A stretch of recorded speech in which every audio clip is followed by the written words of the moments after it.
Good morning friends, स्वागत है आपका आपके अपने चैनल एडुशाला में। देखिए, इस वीडियो में हम लोग एनसीईआरटी से भारतीय राज्य व्यवस्था जो क्लास 12th की है उसका डिस्कशन करेंगे। और इसमें हम लोगों ने और पिछले वीडियो में डिस्कशन पूरा कर लिया है। इसमें सिर्फ 12th की होगी, ठीक है। तो 12th की जो एनसीईआरटी है, इसमें बुक का नाम क्या है? स्वतंत्र भारत में राजनीति। और इन सभी चैप्टर का इसमें डिस्कशन किया गया। 1 to 9 जो चैप्टर हैं, इन सभी का यहाँ डिस्कशन किया गया है। इससे पहले का भारतीय राज्य व्यवस्था का ये आपका पूरा कंप्लीट हो गया। देख लीजिए, कक्षा 8 से 12 तक की एनसीईआरटी थी, ये पूरा चैप्टर आपको कंप्लीट कराया जा चुका है। तो आप लोग वीडियो देख लीजिएगा, इसका एक मास्टर वीडियो भी आएगा। तो चलिए, आज हम लोग इसमें क्लास 12th की एनसीईआरटी का डिस्कशन करेंगे। चलिए स्टार्ट करते हैं। स्टार्ट करने से पहले अगर आप चैनल पे नए हैं तो चैनल को सब्सक्राइब कर लीजिए, बेल आइकन को प्रेस कर दीजिए ताकि आपको नए नए वीडियो मिलता रहे। साथ ही वीडियो को लाइक किया कीजिए, शेयर किया कीजिए। वीडियो बनाने में बहुत ही मेहनत लगती है, इसलिए आपके हेल्प की भी ज़रूरत है। इसलिए प्लीज़ वीडियो को शेयर तो ज़रूर से ज़रूर किया कीजिए और लाइक किया कीजिए और लास्ट तक वीडियो को देखा कीजिए। चलिए स्टार्ट करते हैं। स्वतंत्र भारत में राजनीति, ये क्लास 12th की एनसीईआरटी है। तो और इससे पहले के एनसीईआरटी हम लोगों ने कंप्लीट कर लिए हैं। तो चलिए इसको स्टार्ट करते हैं। स्वतंत्र भारत में राजनीति में सबसे पहला चैप्टर है राष्ट्र निर्माण की चुनौतियाँ। तो राष्ट्र निर्माण की चुनौतियों में फर्स्ट क्वेश्चन है, स्वतंत्रता प्राप्ति के समय राष्ट्र के सामने क्या क्या मुख्य चुनौतियाँ थीं? तो एकता के सूत्र में भारत को गढ़ने की चुनौती, लोकतंत्र को कायम रखने की चुनौती और समावेशी विकास की चुनौती। तो ये तीनों ही थी। यहाँ पे बी आंसर हो जाएगा 1 2 3।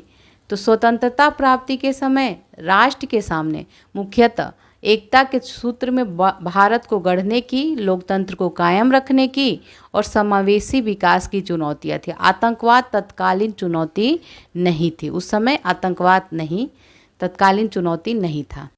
नेक्स्ट क्वेश्चन देखेंगे, गांधी जी द्वारा जनवरी 1948 में रखे गए उपवास के फलस्वरूप कौन से परिवर्तन दिखाई देने लगा? तो ये आपका हो जाएगा, देखते हैं, सांप्रदायिक तनाव और हिंसा में कमी हुई, दिल्ली व उसके आसपास के इलाकों में मुसलमान सुरक्षित अपने घरों में वापस आ गए, भारत सरकार पाकिस्तान को उसका दे चुकाने पर राजी हो गई। तो यहाँ पे देखिए सी आंसर हो जाएगा, 1 2 3 सारे ही हैं। तो गांधी जी चाहते थे कि मुसलमानों को भारत में गरिमापूर्ण जीवन मिले और उन्हें बराबर का नागरिक माना जाए। भारत और पाकिस्तान के आपसी संबंधों को लेकर भी उनके मन में गहरी चिंताएं थी। उन्हें लग रहा था कि पाकिस्तान के प्रति अपनी वित्तीय वचनबद्धताओं को पूरा नहीं करेगा भारत। अतः जनवरी 1948 में गांधी जी उपवास पर बैठ गए। उनके उपवास का लोगों पर जादुई असर हुआ, सांप्रदायिक तनाव और हिंसा में कमी हुई, दिल्ली और उसके आसपास के इलाकों के मुसलमान सुरक्षित अपने घरों में वापस लौट आए, भारत सरकार पाकिस्तान को उसका दे चुकाने को राजी हो गई। तो ये सारे कथन सही थे।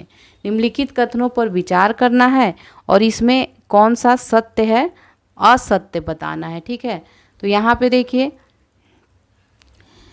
अंग्रेजी प्रभुत्व के अंतर्गत आने वाले भारतीय साम्राज्य के 1/3 हिस्से में रजवाड़े कायम थे। ये बिल्कुल सही है। राजाओं ने ब्रिटिश राज्य की अधीनता स्वीकार कर ली रखी थी और उन्हीं के अंतर्गत वे अपने घरेलू मामलों का शासन चलाते थे। तो ये दोनों ही कथन यहाँ पे सही है। तो यहाँ पे देखिए असत्य कथन ढूंढना था, तो दोनों कथन तो सही है, तो डी आंसर हो जाएगा, कोई असत्य नहीं है।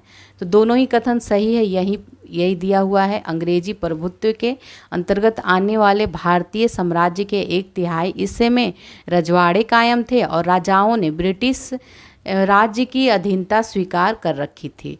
उन्हीं के अंतर्गत वे अपने घरेलू मामलों का शासन चलाते थे। अतः दिए गए दोनों ही कथन सत्य हैं। नेक्स्ट देखेंगे हैदराबाद रियासत के संदर्भ में कथन सही बताना है। ठीक है, सत्य कौन है? तो तेलंगाना इलाके के किसान निजाम के दमनकारी शासन से पीड़ित थे, बिल्कुल सही है।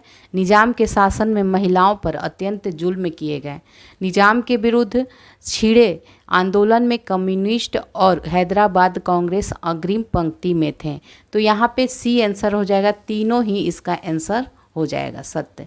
तो हैदराबाद बहुत बड़ी रियासत थी, इसके कुछ हिस्से आज के महाराष्ट्र और तथा कर्नाटक में और बाकी हिस्से आंध्र प्रदेश में थे।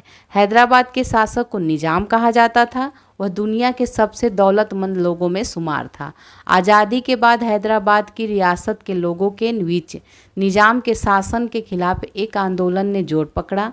तेलंगाना इलाके के किसान निजाम के दमनकारी शासन से खास तौर पर दुखी थे। वे निजाम के खिलाफ उठ खड़े हुए। महिलाएं निजाम के शासन में सबसे ज़्यादा जुल्म का शिकार हुई। हैदराबाद शहर इस आंदोलन का गढ़ बन गया था। कम्युनिस्ट और हैदराबाद कांग्रेस इस आंदोलन की अग्रिम पंक्ति में शामिल थे। तो ये सभी था। नेक्स्ट देखते हैं, निम्नलिखित कथनों पर विचार करना है और असत्य कथन इसमें देखना है। तो देखते हैं इसको।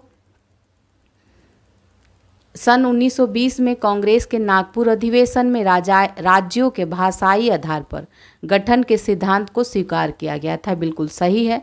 स्वतंत्रता प्राप्ति के बाद कांग्रेस ने सामाजिक आर्थिक चुनौतियों के कारण राज्यों का भाषाई आधार पर विभाजन करने से मना कर दिया। ये दोनों कथन यहाँ पे सही है, जो 3 है वो गलत है। ठीक है, इसको आगे देख लेते हैं इसके बारे में।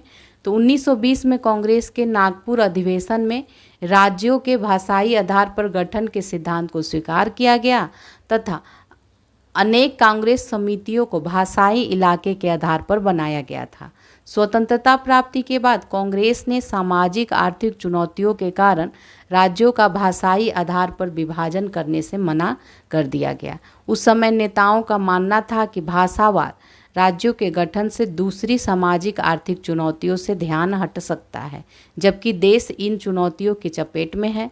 गांधी जी भी इसके खिलाफ थे। केंद्र सरकार ने 1953 में राज्य पुनर्गठन आयोग का गठन किया। फजल अली इस आयोग के अध्यक्ष थे तथा के.एम. पणिकर व एच.एन. कुंजरू इसके सदस्य थे। इस आयोग का काम राज्यों के सीमांकन के मामले पर विचार करना था। इस आयोग ने स्वीकार किया कि राज्यों की सीमाओं का निर्धारण वहां बोली जाने वाली भाषा के आधार पर होना चाहिए। इस आयोग की रिपोर्ट के आधार पर 1956 में राज्य पुनर्गठन अधिनियम पास हुआ। इस अधिनियम के आधार पर 14 राज्य और 6 केंद्र शासित प्रदेश बनाए गए थे। इसीलिए यहाँ पे कथन दोनों सत्य है और 3 जो था असत्य था। नेक्स्ट है सरदार वल्लभ भाई पटेल के बारे में सत्य कथन बताना है। ठीक है, ये संविधान सभा की मौलिक अधिकार, अल्पसंख्यक तथा प्रांतीय मामलों की समितियों से संबंधित है, बिल्कुल सही है। इन्होंने देशी रियासतों को भारत संघ में मिलाने में महत्वपूर्ण भूमिका निभाई थी। ये स्वतंत्र भारत के पहले उप प्रधानमंत्री और पहले गृह मंत्री थे। सारे ही यहाँ पे सही है, डी है इसका आंसर। नेक्स्ट है पोटी श्री रामुलु के संबंध में कथन सही बताना है। ठीक है, तो देखते हैं इसको। ये एक गांधीवादी कार्यकर्ता थे तथा नमक सत्याग्रह में भाग लेने के लिए इन्होंने सरकारी नौकरी से त्यागपत्र दे दिया था, बिल्कुल सही है। ये मद्रास प्रांत के मंदिरों में दलितों के प्रवेश हेतु मांग करते हुए उपवास पर बैठे थे। ये आंध्र प्रदेश नाम से अलग राज्य गठन की मांग को लेकर अनशन पर बैठे थे तथा इसी दौरान इनकी मृत्यु हो जाती है। तो यहाँ पे देखिए सारे ही कथन सत्य थे, डी था इसका आंसर।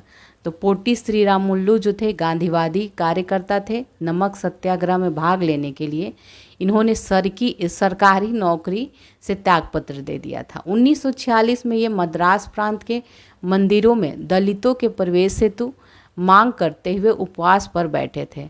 19 अक्टूबर 1952 में ये आंध्र प्रदेश नाम से अलग राज्य गठन की मांग को लेकर अनशन पर बैठे थे तथा इसी दौरान 15 दिसंबर 1952 को इनकी मृत्यु हो गई थी। अतः दिए गए सभी कथन यहाँ पे सत्य हैं। भारत विभाजन के बारे में बताना है कि कौन सा कथन गलत है। तो जो सही है देख लेते हैं। भारत विभाजन द्विराष्ट्र सिद्धांत का परिणाम था। धर्म के आधार पर दो प्रांतों पंजाब और बंगाल का बंटवारा हुआ। पूर्वी पाकिस्तान और पश्चिमी पाकिस्तान में संगति नहीं थी। तो यहाँ पे ये तीनों कथन सही थे, ये गलत है। विभाजन की योजना में यह बात भी शामिल थी कि दोनों देशों के बीच आबादी की, तो ऐसा कुछ नहीं शामिल था। ठीक है, तो 14 से 15 अगस्त 1947 को दो राष्ट्र भारत और पाकिस्तान अस्तित्व में आते हैं। ऐसा विभाजन के कारण हुआ। ब्रिटिश इंडिया को भारत और पाकिस्तान के रूप में बांट दिया गया। भारत का विभाजन द्विराष्ट्र सिद्धांत का परिणाम था, जिसकी बात मुस्लिम लीग ने किया था। और पंजाब और बंगाल का बंटवारा विभाजन की सबसे बड़ी त्रासदी साबित हुई। इन दोनों प्रांतों के मुस्लिम बहुल क्षेत्र को काटकर पाकिस्तान में मिला दिया गया और हिंदू बहुल क्षेत्र को भारत के हिस्से छोड़ दिया गया। इस प्रकार पंजाब और बंगाल का बंटवारा धर्म के आधार पर किया गया। पूर्वी पाकिस्तान और पश्चिमी पाकिस्तान में संगति नहीं थी, क्योंकि इनके बीच में भारतीय भूभाग का एक बड़ा विस्तार था। अतः विभाजन की योजना में ऐसी कोई बात शामिल नहीं थी कि विभाजन के बाद दोनों देशों के बीच आबादी की अदला बदली होगी। तो ये यहाँ पे आपका हो गया। अब नेक्स्ट देखते हैं, सुमेलित करना है। ठीक है, सुमेलित करते हैं इसको।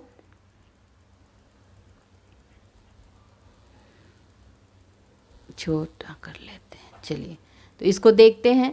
पहला, इसमें धर्म के आधार पर देश की सीमा का निर्धारण। ठीक है, धर्म के आधार पर देश की सीमा का निर्धारण हुआ था। तो ये भारत और पाकिस्तान। विभिन्न भाषाओं के आधार पर देश की सीमा का निर्धारण हुआ था। तो ये पाकिस्तान और बांग्लादेश। भौगोलिक आधार पर किसी देश के आंतरिक क्षेत्रों का सीमांकन हुआ था। तो ये आपका हो जाएगा हिमाचल प्रदेश और उत्तराखंड। किसी देश के भीतर प्रशासनिक और राजनीतिक आधार पर क्षेत्रों का सीमांकन, ये झारखंड और छत्तीसगढ़। तो यहाँ पे जो आंसर हो जाएगा बी आपका हो जाएगा, बी है इसका आंसर। नेक्स्ट देखते हैं, निम्नलिखित कथनों पर विचार करना है और इसमें सत्य कथन बताना है। सत्य कथन तो देखते हैं, ब्रिटिश इंडिया दो हिस्सों में विभाजित था। एक हिस्से में ब्रिटिश प्रभुत्व वाले भारतीय प्रांत थे, तो दूसरे हिस्से में देसी रजवाड़े। तो इसका देखिए जो सत्य है वो ए है। ठीक है, केवल एक ही है असत्य, ये सत्य है। और इसका अब देख लेते हैं और सभी। तो भारत में अंग्रेजी शासन के दौरान ब्रिटिश इंडिया दो हिस्सों में विभाजित था। एक हिस्से में ब्रिटिश प्रभुत्व वाले भारतीय प्रांत थे, तो दूसरे हिस्से में देसी रजवाड़े। ब्रिटिश प्रभुत्व वाले भारतीय प्रांतों पर अंग्रेजी सरकार का सीधा नियंत्रण था। दूसरी तरफ रजवाड़ों पर राजाओं का शासन था। राजाओं ने ब्रिटिश राज्य की अधीनता स्वीकार कर रखी थी और इसके अंतर्गत वे अपने राज्य के घरेलू मामलों का शासन चलाते थे। भारत के विभाजन के समय यह प्रावधान किया गया कि रजवाड़े अपनी मर्जी से चाहे तो भारत और पाकिस्तान में मिल सकते हैं या फिर अपना स्वतंत्र अस्तित्व भी बना सकते हैं। उन पर यह बाध्यता नहीं थी कि उन्हें भारत अथवा पाकिस्तान में शामिल होना ही पड़ेगा। तो इसलिए यहाँ पे जो कथन 2 और 3 था ये गलत है, क्योंकि ये देसी रजवाड़े ब्रिटिश राज्य के अधीन नहीं होते, बल्कि तो ये गलत था। भारत के विभाजन के बाद कानूनी तौर पर इन रजवाड़ों को भारत या पाकिस्तान में मिलना अनिवार्य नहीं था, इसीलिए। चलिए अब आगे देखते हैं, निम्नलिखित कथनों पर विचार करिए और इसमें आपको क्या बताना है, इसमें सत्य कथन ढूंढना है। तो विभाजन के बाद छोटे बड़े विभिन्न आकार के देशों के बंट जाने के संभावना के विरुद्ध अंतरिम सरकार ने कड़ा रूप अपनाया। रजवाड़ों के शासकों को मनाने समझाने में सरदार पटेल ने ऐतिहासिक भूमिका निभाई और वर्तमान उड़ीसा में ही तब 26 और छत्तीसगढ़ में 15 छोटे छोटे रजवाड़े शामिल थे। तो यहाँ पे सारे ही कथन सत्य हैं, 1 2 3। तो भारत के विभाजन के बाद कई रजवाड़ों ने स्वतंत्र रहने की घोषणा की थी, मसलन त्रावणकोर, जूनागढ़ और हैदराबाद और भोपाल, ये सभी। इसने तत्कालीन अंतरिम सरकार की महसूस हुआ कि देश छोटे बड़े विभिन्न आकारों में विभाजित हो गया और इस संभावना को देखते हुए सरकार को कड़ा रुख अपनाना पड़ा था। रजवाड़ों के शासकों को मनाने समझाने में सरदार पटेल ने ऐतिहासिक भूमिका निभाई। अधिकतर रजवाड़ों को उन्होंने भारतीय संघ में मिला लिया। राजी कर लिया, जो कि अपने आप में बड़ा जटिल काम था। वर्तमान उड़ीसा में 26 तथा छत्तीसगढ़ में 15 छोटे छोटे रजवाड़े थे। सभी कथन सत्य था। अब नेक्स्ट देखते हैं, यहाँ पे क्या है, असत्य कथन ढूंढना है। तो पुराने हैदराबाद के कुछ हिस्से आज के महाराष्ट्र तथा कर्नाटक में और बाकी हिस्से आंध्र प्रदेश में है। बिल्कुल सही है। हैदराबाद के शासक को निजाम कहा जाता है और कहा जाता था। हैदराबाद के शासक चाहते तो थे कि हैदराबाद की रियासत को आज़ाद रियासत का दर्जा दिया जाए। तो यहाँ पे ए बी सी तीनों सही है। हैदराबाद का भारत में विलय उनके शासकों की नहीं, ये स्वयं इच्छा तो थी नहीं इन्हें। तो देख लीजिए इसके बारे में। जूनागढ़, हैदराबाद, कश्मीर और मणिपुर की रियासतों का विलय बाकियों की तुलना में थोड़ा कठिन साबित हुआ। पुराने हैदराबाद के कुछ हिस्से आज के महाराष्ट्र और कर्नाटक में हैं, बाकी हिस्से आंध्र प्रदेश में हैं। हैदराबाद के शासक को निजाम कहा जाता था। निजाम चाहते थे कि हैदराबाद की रियासत को आज़ाद रियासत का दर्जा दिया जाए। निजाम ने 1947 के नवंबर में भारत के साथ यथास्थिति बहाल रखने का एक समझौता भी किया था और ये समझौता 1 साल के लिए चला भी था। तो हैदराबाद की रियासत के लोगों के बीच क्या हुआ कि इनके बीच जो हैदराबाद की रियासत के लोग थे और उनके और निजाम थे, इनके बीच शासन के खिलाफ एक आंदोलन ने जोर पकड़ा, जिसका निजाम के सैनिकों द्वारा क्रूरतापूर्ण दमन कर दिया गया।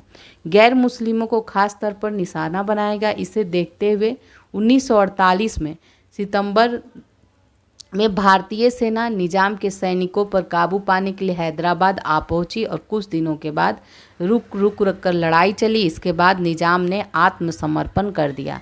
निजाम के आत्मसमर्पण के साथ ही हैदराबाद का भारत में विलय हो गया। हैदराबाद रियासत से संबंधित रजाकार शब्द का क्या अर्थ है, तो ये अर्धसैनिक बल कहा जाता था। तो तेलंगाना इलाके के किसान निजाम के दमनकारी शासन से खास तौर पर दुखी थे। ये निजाम के खिलाफ उठ खड़े हुए। महिलाएं, जो निजाम के शासन में सबसे ज़्यादा जुल्म की शिकार हुई थी, वे बड़ी संख्या में आंदोलन से जुड़ गईं। हैदराबाद शहर इस आंदोलन का गढ़ बन गया। आंदोलन को देख निजाम ने लोगों के खिलाफ एक अर्धसैनिक बल रवाना किया। इसे क्या कहा जाता है, रजाकार कहा जाता था। रजाकार अव्वल दर्जे के सांप्रदायिक और अत्याचारी थे। रजाकारों ने गैर मुसलमानों को खास तौर पर अपना निशाना बनाया था। नेक्स्ट है, निम्नलिखित कथनों पर विचार करना है और इसमें क्या देखना है, सत्य कथन देखना है। तो मणिपुर के महाराजा बोधचंद्र सिंह ने भारत सरकार के साथ भारतीय संघ में अपनी रियासत के विलय के एक सहमति पत्र पर हस्ताक्षर किए थे। बिल्कुल सही है। मणिपुर भारत का पहला भाग है जहां सार्वभौम वयस्क मताधिकार के सिद्धांत को अपनाकर चुनाव हुए। तो ये दोनों ही कथन यहाँ पे सही था। ठीक है। तो आज़ादी के कुछ दिन पहले मणिपुर के महाराजा बोधचंद्र सिंह ने भारत सरकार के साथ भारतीय संघ में अपनी रियासत के विलय के एक सहमति पत्र पर हस्ताक्षर किए थे। इसके बदले उन्हें यह आश्वासन दिया गया था कि मणिपुर की आंतरिक स्वायत्तता बरकरार रहेगी। जनमत के दबाव में महाराजा ने 1948 के जून में चुनाव करवाया और इस चुनाव के फलस्वरूप मणिपुर की रियासत में संवैधानिक राजतंत्र कायम हुआ। मणिपुर भारत का पहला भाग है जहां सार्वभौम वयस्क मताधिकार के सिद्धांत को अपनाकर चुनाव हुए थे। मणिपुर की विधानसभा में भारत में विलय के सवाल पर गहरे मतभेद थे। मणिपुर की कांग्रेस चाहती थी कि इस रियासत को भारत में ला लिया जाए, जबकि दूसरी राजनीतिक पार्टियां इसके खिलाफ थी। तो यहाँ पे एक दो सही थे। आगे अब नेक्स्ट देखते हैं, निम्नलिखित कथनों पर विचार करें और सत्य कथन देखना है। तो विशाल आंध्र पर आंदोलन ने मांग की कि मद्रास प्रांत के तेलुगु भाषी इलाकों को अलग करके एक नया राज्य आंध्र प्रदेश बनाया जाए। तो सही था। कांग्रेस के नेता और दिग्गज गांधीवादी पोटी श्रीरामुलु के 56 दिनों की भूख हड़ताल के बाद मृत्यु हो गई। तो यहाँ सी आंसर होगा। दोनों ही कथन यहाँ पे सही है। तो विभाजन और देशी रियासतों के विलय के साथ ही राष्ट्र निर्माण की प्रक्रिया का अंत नहीं हुआ। तो भारतीय प्रांतों की आंतरिक सीमाओं को तय करने की चुनौती अभी सामने थी। देश में भाषा के आधार पर राज्यों के गठन की मांग जो थी तेज होने लगी थी।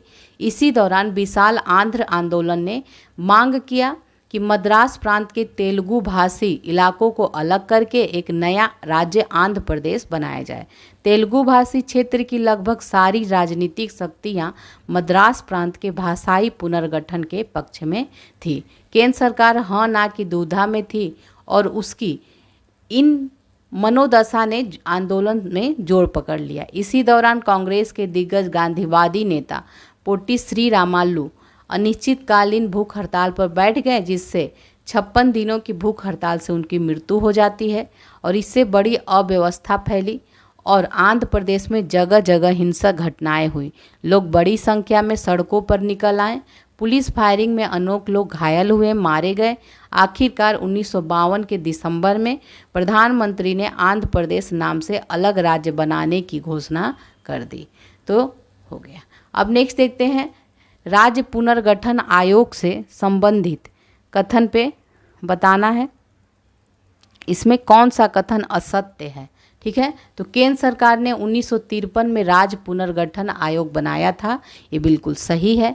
राज्य पुनर्गठन आयोग ने अपनी रिपोर्ट में अस्वीकार किया कि राज्यों की सीमाओं का निर्धारण वहाँ नहीं, ये गलत है, तो यहाँ पे बी गलत हो जाएगा।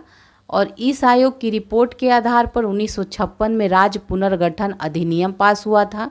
राज्य पुनर्गठन अधिनियम के आधार पर 14 राज्य और 6 केंद्र शासित प्रदेश बनाए गए। तो यहाँ पे बी गलत था, देख लेते हैं इसको। तो आंध्र प्रदेश के गठन के साथ ही देश के दूसरे हिस्सों में भी भाषाई आधार पर राज्यों को गठित करने का संघर्ष चल पड़ा। इन संघर्षों से बाद होकर केंद्र सरकार ने 1953 में राज्य पुनर्गठन आयोग बनाया और इस आयोग का काम राज्यों के सीमांकन के मामले पर गौर करना था। इसने अपनी रिपोर्ट में स्वीकार किया कि राज्यों की सीमाओं का निर्धारण वहां बोली जाने वाली भाषा के आधार पर होना चाहिए। इस आयोग की रिपोर्ट के आधार पर 1956 में राज्य पुनर्गठन अधिनियम पास हुआ और इस अधिनियम में 14 राज्य और 6 केंद्र शासित प्रदेश बनाए गए। अतः तो सही था। निम्नलिखित में कौन सा कथन असत्य है, तो यहाँ बी असत्य है। 1960 में बम्बई से अलग कर महाराष्ट्र और गुजरात को बनाया गया था। नागालैंड राज्य का गठन 1963 में हुआ था। मिजोरम और अरुणाचल प्रदेश 1987 में वजूद में आए थे। तो यहाँ पे कथन बी गलत था, इसके बारे में देख लेते हैं। मणिपुर और त्रिपुरा राज्य 1972 में अस्तित्व में आया था। असम से अलग करके 1972 में मेघालय राज्य बनाया गया, न कि मणिपुर से अलग करके।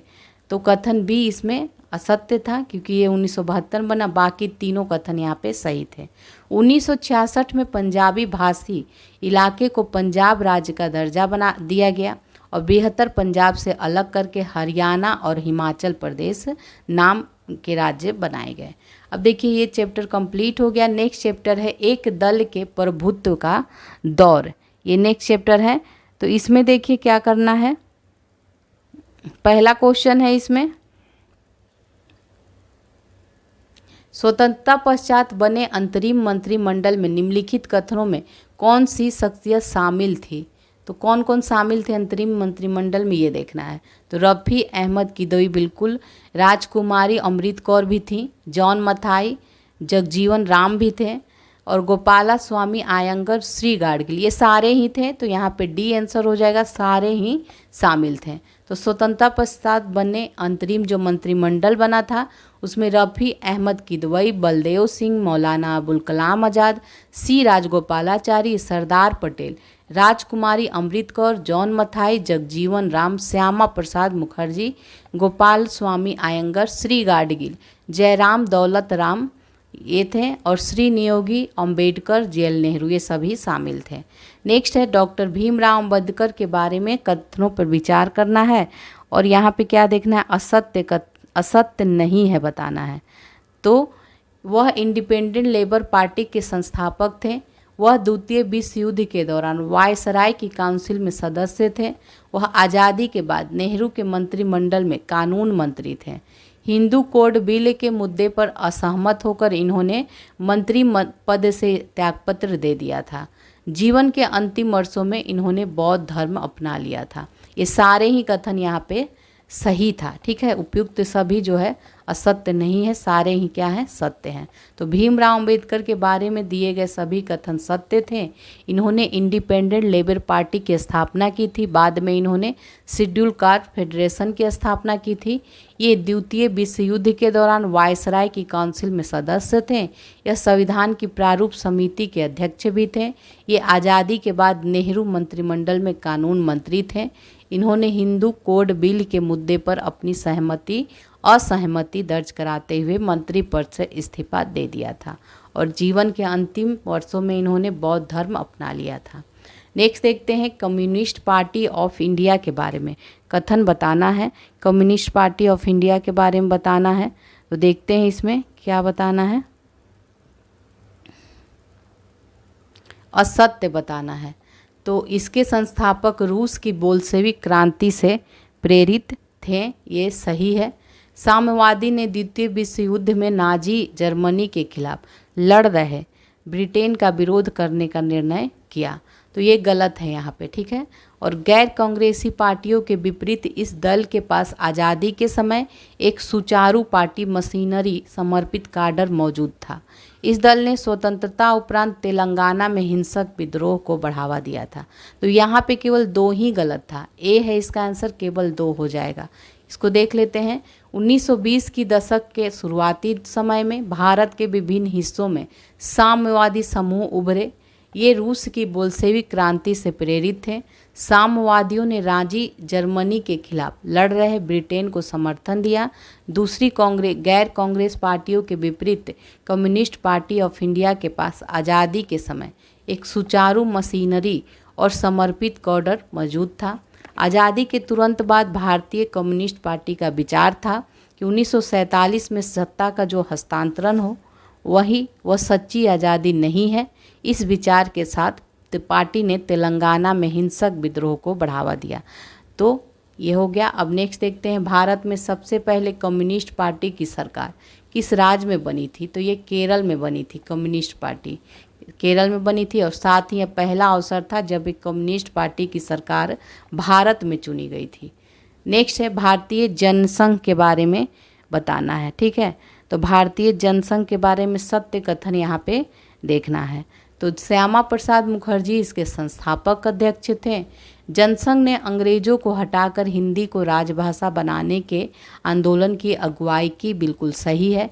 इस संगठन ने धार्मिक और सांस्कृतिक अल्पसंख्यकों को रियायत देने का विरोध किया, बिल्कुल। और जनसंघ ने भारत में आणविक हथियारों के निर्माण का समर्थन किया। तो ये सारे ही कथन यहाँ पे सत्य हैं। तो भारतीय जनसंघ का गठन 1951 में हुआ था। श्यामा प्रसाद मुखर्जी इसके संस्थापक अध्यक्ष थे। अंग्रेजी को हटाकर हिंदी को राजभाषा बनाने के आंदोलन में यह पार्टी सबसे आगे थी। इसने धार्मिक एवं सांस्कृतिक अल्पसंख्यकों को रियायतें देने की बात का विरोध किया था। चीन ने 1964 में अपना आणविक परीक्षण किया था। इसके बाद से जनसंघ ने लगातार इस बात का समर्थन किया था कि भारत भी अपने आणविक हथियार त्याग करे। तो सारे कथन सत्य थे। नेक्स्ट है आचार्य नरेंद्र देव के बारे में यहाँ पे बताना है, विचार करना है और इसमें सत्य कथन को बताना है। ये कांग्रेस सोशलिस्ट पार्टी के संस्थापक थे।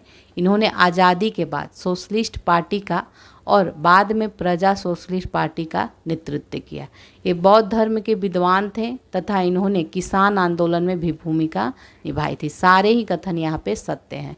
आचार्य नरेंद्र देव कांग्रेस सोशलिस्ट पार्टी की स्थापना वर्ष 1934 में किया था और इन्होंने आज़ादी के बाद सोशलिस्ट पार्टी का और बाद में प्रजा सोशलिस्ट पार्टी का नेतृत्व किया था। ये बौद्ध धर्म के विद्वान थे। इन्होंने किसान आंदोलन में भी महत्वपूर्ण भूमिका निभाई थी। राजकुमार अमृत कौर जो थी, इनके बारे में असत्य कथन यहाँ पे बताना है। ठीक है, तो इनका जन्म कपूरथला के राज परिवार में हुआ था। ये ईसाई धर्म अनुयायी थी, बिल्कुल सही है। ये संविधान निर्मात्री सभा की महत्वपूर्ण सदस्य भी थी, ये भी सही है। ये स्वतंत्रता उपरांत गठित अंतरिम मंत्रिमंडल में महिला बाल विकास मंत्री थी। तो यही गलत है यहाँ पे। ठीक है, केवल यही गलत है क्योंकि ये स्वास्थ्य मंत्री थी। ठीक है, तो इसमें देख लीजिए, राजकुमारी अमृत कौर का जन्म कपूरथला के राज परिवार में हुआ था। इनको विरासत में अपनी माता से ईसाई धर्म मिला था। ये संविधान निर्मात्री सभा की महत्वपूर्ण सदस्य थी। ये स्वतंत्र भारत के प्रथम मंत्रिमंडल में स्वास्थ्य मंत्री थी। दीनदयाल उपाध्याय से संबंधित कथनों पे बताना है और सत्य कथन यहाँ पे बताना है। ये राष्ट्रीय स्वयंसेवक संघ के पूर्णकालिक कार्यकर्ता थे। ये भारतीय जनसंघ के संस्थापक सदस्य थे तथा पहले महासचिव थे। इनको समग्र मानवतावाद सिद्धांत का प्रणेता कहा जाता है। तो सी है इसका आंसर। 1, 2, 3 सारे ही यहाँ पे सही हैं। दीनदयाल उपाध्याय राष्ट्रीय स्वयंसेवक संघ के पूर्णकालिक कार्यकर्ता थे। ये भारतीय जनसंघ के संस्थापक सदस्य। यही सब दिया है जो ऊपर हम लोगों ने देखा। अब सी राजगोपालाचारी के बारे में सत्य कथन बताना है। तो वे स्वतंत्र भारत के पहले भारतीय गवर्नर जनरल बने। आज़ादी के बाद बनी अंतरिम सरकार में मंत्री भी बने थे। ये भारत रत्न से सम्मानित पहले भारतीय थे। साथ ही ये आंध्र प्रदेश के मुख्यमंत्री भी रह चुके थे। इन्होंने स्वतंत्र पार्टी की स्थापना की थी। सारे ही कथन यहाँ पे सही हैं। ठीक है, तो ये स्वतंत्र भारत के पहले भारतीय गवर्नर जनरल बने। आज़ादी के बाद बनी अंतरिम सरकार में शिक्षा मंत्री भी बने। 1954 में 3 भारतीयों को भारत रत्न सम्मानित किया गया था, जिनमें सी राजगोपालाचारी, एस राधाकृष्णन और सीवी रमन शामिल थे। ये भारत रत्न सम्मानित पहले भारतीय थे। साथ ही ये मद्रास के मुख्यमंत्री भी रह चुके थे। 1959 में स्वतंत्र पार्टी की स्थापना किए थे। नेक्स्ट है स्वतंत्रता पूर्व कांग्रेस पार्टी के संदर्भ में बताना है। तो इसमें क्या बताना है? सत्य बताना है। ठीक है, तो देखते हैं इसको। आज़ादी प्राप्ति से पहले कांग्रेस पार्टी एक विचारधारात्मक गठबंधन थी। बिल्कुल सही है। इस पार्टी ने अपने अंदर क्रांतिकारी, शांतिवादी, गर्मपंथी और नरमपंथी, दक्षिणपंथी, वामपंथी और लगभग हर विचारधारा के मध्य मार्गियों को समाहित कर रखे थे। तो यहाँ पे दोनों ही कथन यहाँ पे सही है, दोनों कथन। ठीक है, तो स्वतंत्रता पूर्व कांग्रेस पार्टी एक विचारधारात्मक गठबंधन थी और इस पार्टी ने अपने अंदर क्रांतिकारी, शांतिवादी, गर्मपंथी, नरमपंथी, कंजर्वेटिव और रेडिकल, दक्षिणपंथी, वामपंथी लगभग हर विचारधारा के मध्य मार्गियों को समाहित कर रखा था। उस समय किसी खास पद्धति या कार्यक्रम या नीति को लेकर मौजूदा मतभेदों को कांग्रेस पार्टी सुलझा भले ही नहीं पाती हो, लेकिन सभी वैचारिक धरों को अपने आप में मिलाए रखती थी और एक आम सहमति पर बल देती थी। निम्नलिखित कथनों पर विचार करना है और सत्य कथन इसमें बताना है। ठीक है, तो देखते हैं इसको। हमारा संविधान 26 नवंबर 1950 को अंगीकृत किया गया। तो ये बिल्कुल गलत है, क्योंकि 49 में किया गया था, 50 में नहीं। तो ये गलत है। और भारत में चुनाव आयोग की स्थापना जनवरी 1950 में हुई थी। सही है। सुकुमार सेन पहले चुनाव आयुक्त थे। बिल्कुल थे। तो बी है इसका आंसर। केवल 2, 3। हमारा संविधान जो बना था, लागू अंगीकृत किया गया था 26 नवंबर 1949 को। और भारतीय चुनाव आयोग एक संवैधानिक निकाय है। तो 25 जनवरी 1950 को संविधान के अनुसार चुनाव आयोग की स्थापना की गई थी। यह लोकसभा, राज्यसभा, राज्य विधानसभा के साथ साथ राष्ट्रपति और उपराष्ट्रपति के पूरे चुनाव और नामांकन प्रक्रियाओं को देखरेख करता है। भारतीय संविधान का अनुच्छेद 324 भारत के निर्वाचन आयोग की शक्तियों के बारे में विस्तार से बताता है। सुकुमार सेन देश के पहले चुनाव आयुक्त थे। नेक्स्ट है अब 1952 के आम चुनाव से संबंधित क्या कथनों पर विचार करना है और इसमें सत्य कथन देखना है। ठीक है, तो 1952 का आम चुनाव पूरी दुनिया में लोकतंत्र के इतिहास के लिए मील का पत्थर साबित हुआ। उस वक्त देश में 17 करोड़ मतदाता थे और इन्हें 3200 विधायक और लोकसभा के लिए 489 सांसद चुनने थे। चुनाव आयोग ने चुनाव कराने के लिए 3 लाख से ज़्यादा अधिकारियों और चुनाव कर्मियों को प्रशिक्षित किया था। यहाँ पे तीनों ही कथन सत्य है, तीनों कथन सत्य है। तो 1952 का जो आम चुनाव था पूरी दुनिया में लोकतंत्र के इतिहास के लिए मील का पत्थर साबित हुआ, क्योंकि चुनाव से पहले भारत में सार्वभौम मताधिकार लागू कर दिया गया था, जबकि उस समय यूरोप के बहुत से देशों में महिलाओं को मताधिकार नहीं मिला था। अतः बहुत सारे लोगों का यह मानना था कि भारत को अपनी इस भूल के लिए पछताना पड़ेगा और चुनाव कभी भी सफल नहीं हो पाएगा। लेकिन परिणाम क्या हुआ, इसके विपरीत हुआ। चुनाव के वक्त देश में 17 करोड़ मतदाता थे और इन्हें 3200 विधायक और लोकसभा के लिए 489 सांसद चुनने थे। चुनाव आयोग ने चुनाव कराने के लिए 3 लाख से ज़्यादा अधिक, ये सारे ही कथन यहाँ पे सही थे। नेक्स्ट है, निम्न में से कौन सा कथन असत्य है बताना है। ठीक है, तो देखते हैं इसको। पहले आम चुनाव में कांग्रेस पार्टी ने लोकसभा में कुल 489 सीटों में 364 सीटें जीती थी, तो ये आपका सही है। इसमें क्या देखना था, असत्य देखना था। तो पहला इसमें सही है। इस चुनाव में भारतीय कम्युनिस्ट पार्टी कुल 16 सीटें हासिल कर दूसरे नंबर पर रही। 1957 में केरल में भारतीय कम्युनिस्ट पार्टी के अगुवाई में एक गठबंधन सरकार बना। ये तीनों कथन यहाँ पे सही है। डी यहाँ पे असत्य था। 1957 में कांग्रेस पार्टी को केरल में हार का स्वाद चखना पड़ा। 1957 के मार्च महीने में जो विधानसभा के चुनाव हुए थे उसमें कम्युनिस्ट पार्टी को केरल की विधानसभा के लिए कुल 126 में से 60 सीटें मिली थी और 5 स्वतंत्र उम्मीदवारों का समर्थन भी मिला था। राज्यपाल ने कम्युनिस्ट विधायक दल के नेता EMS नंबूदरीपाद को सरकार बनाने का न्योता दिया था और दुनिया में यह पहला अवसर था जब एक कम्युनिस्ट पार्टी की सरकार लोकतांत्रिक चुनाव के जरिए बनी थी। लेकिन 1959 में केंद्र की कांग्रेस सरकार ने संविधान के अनुच्छेद 356 के अंतर्गत केरल की कम्युनिस्ट पार्टी को सरकार को बर्खास्त कर दिया। संविधान प्रदत्त आपातकालीन शक्तियों के दुरुपयोग का यह पहला उदाहरण था। यहाँ पे हो गया। अब नेक्स्ट देखते हैं। निम्नलिखित कथनों पर विचार करना है और इसमें सत्य कथन बताना है। ठीक है, तो देखते हैं इसको। 1920 के दशक में क्या देखना है, सत्य बताना है कि शुरुआती वर्षों में भारत के विभिन्न हिस्सों में साम्यवादी समूह उभरे थे। तो ये सही है, ए है इसका आंसर, एक ही सही था इसमें। और इसके बारे में आगे देख लेते हैं। 1920 के दशक के शुरुआती वर्षों में भारत के विभिन्न हिस्सों में साम्यवादी समूह उभरे। ये रूस की बोल्शेविक क्रांति से प्रेरित थे और देश की समस्याओं के समाधान के लिए साम्यवाद की राह अपनाने की तरफदारी कर रहे थे। चीन और सोवियत संघ के बीच विचारधारात्मक अंतर होने के बाद भारतीय कम्युनिस्ट पार्टी 1964 में एक बड़ी टूट का शिकार हुई। सोवियत संघ की विचारधारा से सहमति रखने वाले भारतीय कम्युनिस्ट पार्टी में रहे, जबकि इसके विरोध में राय रखने वाले भारतीय कम्युनिस्ट पार्टी या CPI नाम से अलग दल बनाया। इस प्रकार कथन यहाँ पे जो 2 था ये अलग, ये गलत था। सोवियत संघ की विचारधारा को सही नहीं मानने वाले भारतीय कम्युनिस्ट पार्टी में रहे, ये गलत था। ठीक है, अब नेक्स्ट देखते हैं। भारतीय जनसंघ से संबंधित कौन सा कथन असत्य है बताना है। ठीक है, तो देखते हैं।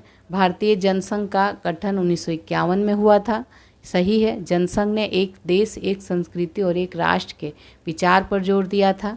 जनसंघ ने भारत और पाकिस्तान को एक करके अखंड भारत बनाने की, ये तीनों कथन सही है। इसने धार्मिक और सांस्कृतिक अल्पसंख्यक को रियायत, नहीं तो ये गलत है। तो भारतीय जनसंघ का गठन 1951 में हुआ था। श्यामा प्रसाद मुखर्जी इसके संस्थापक अध्यक्ष थे। जनसंघ ने एक देश, एक संस्कृति, एक राष्ट्र के विचार पर जोर दिया था।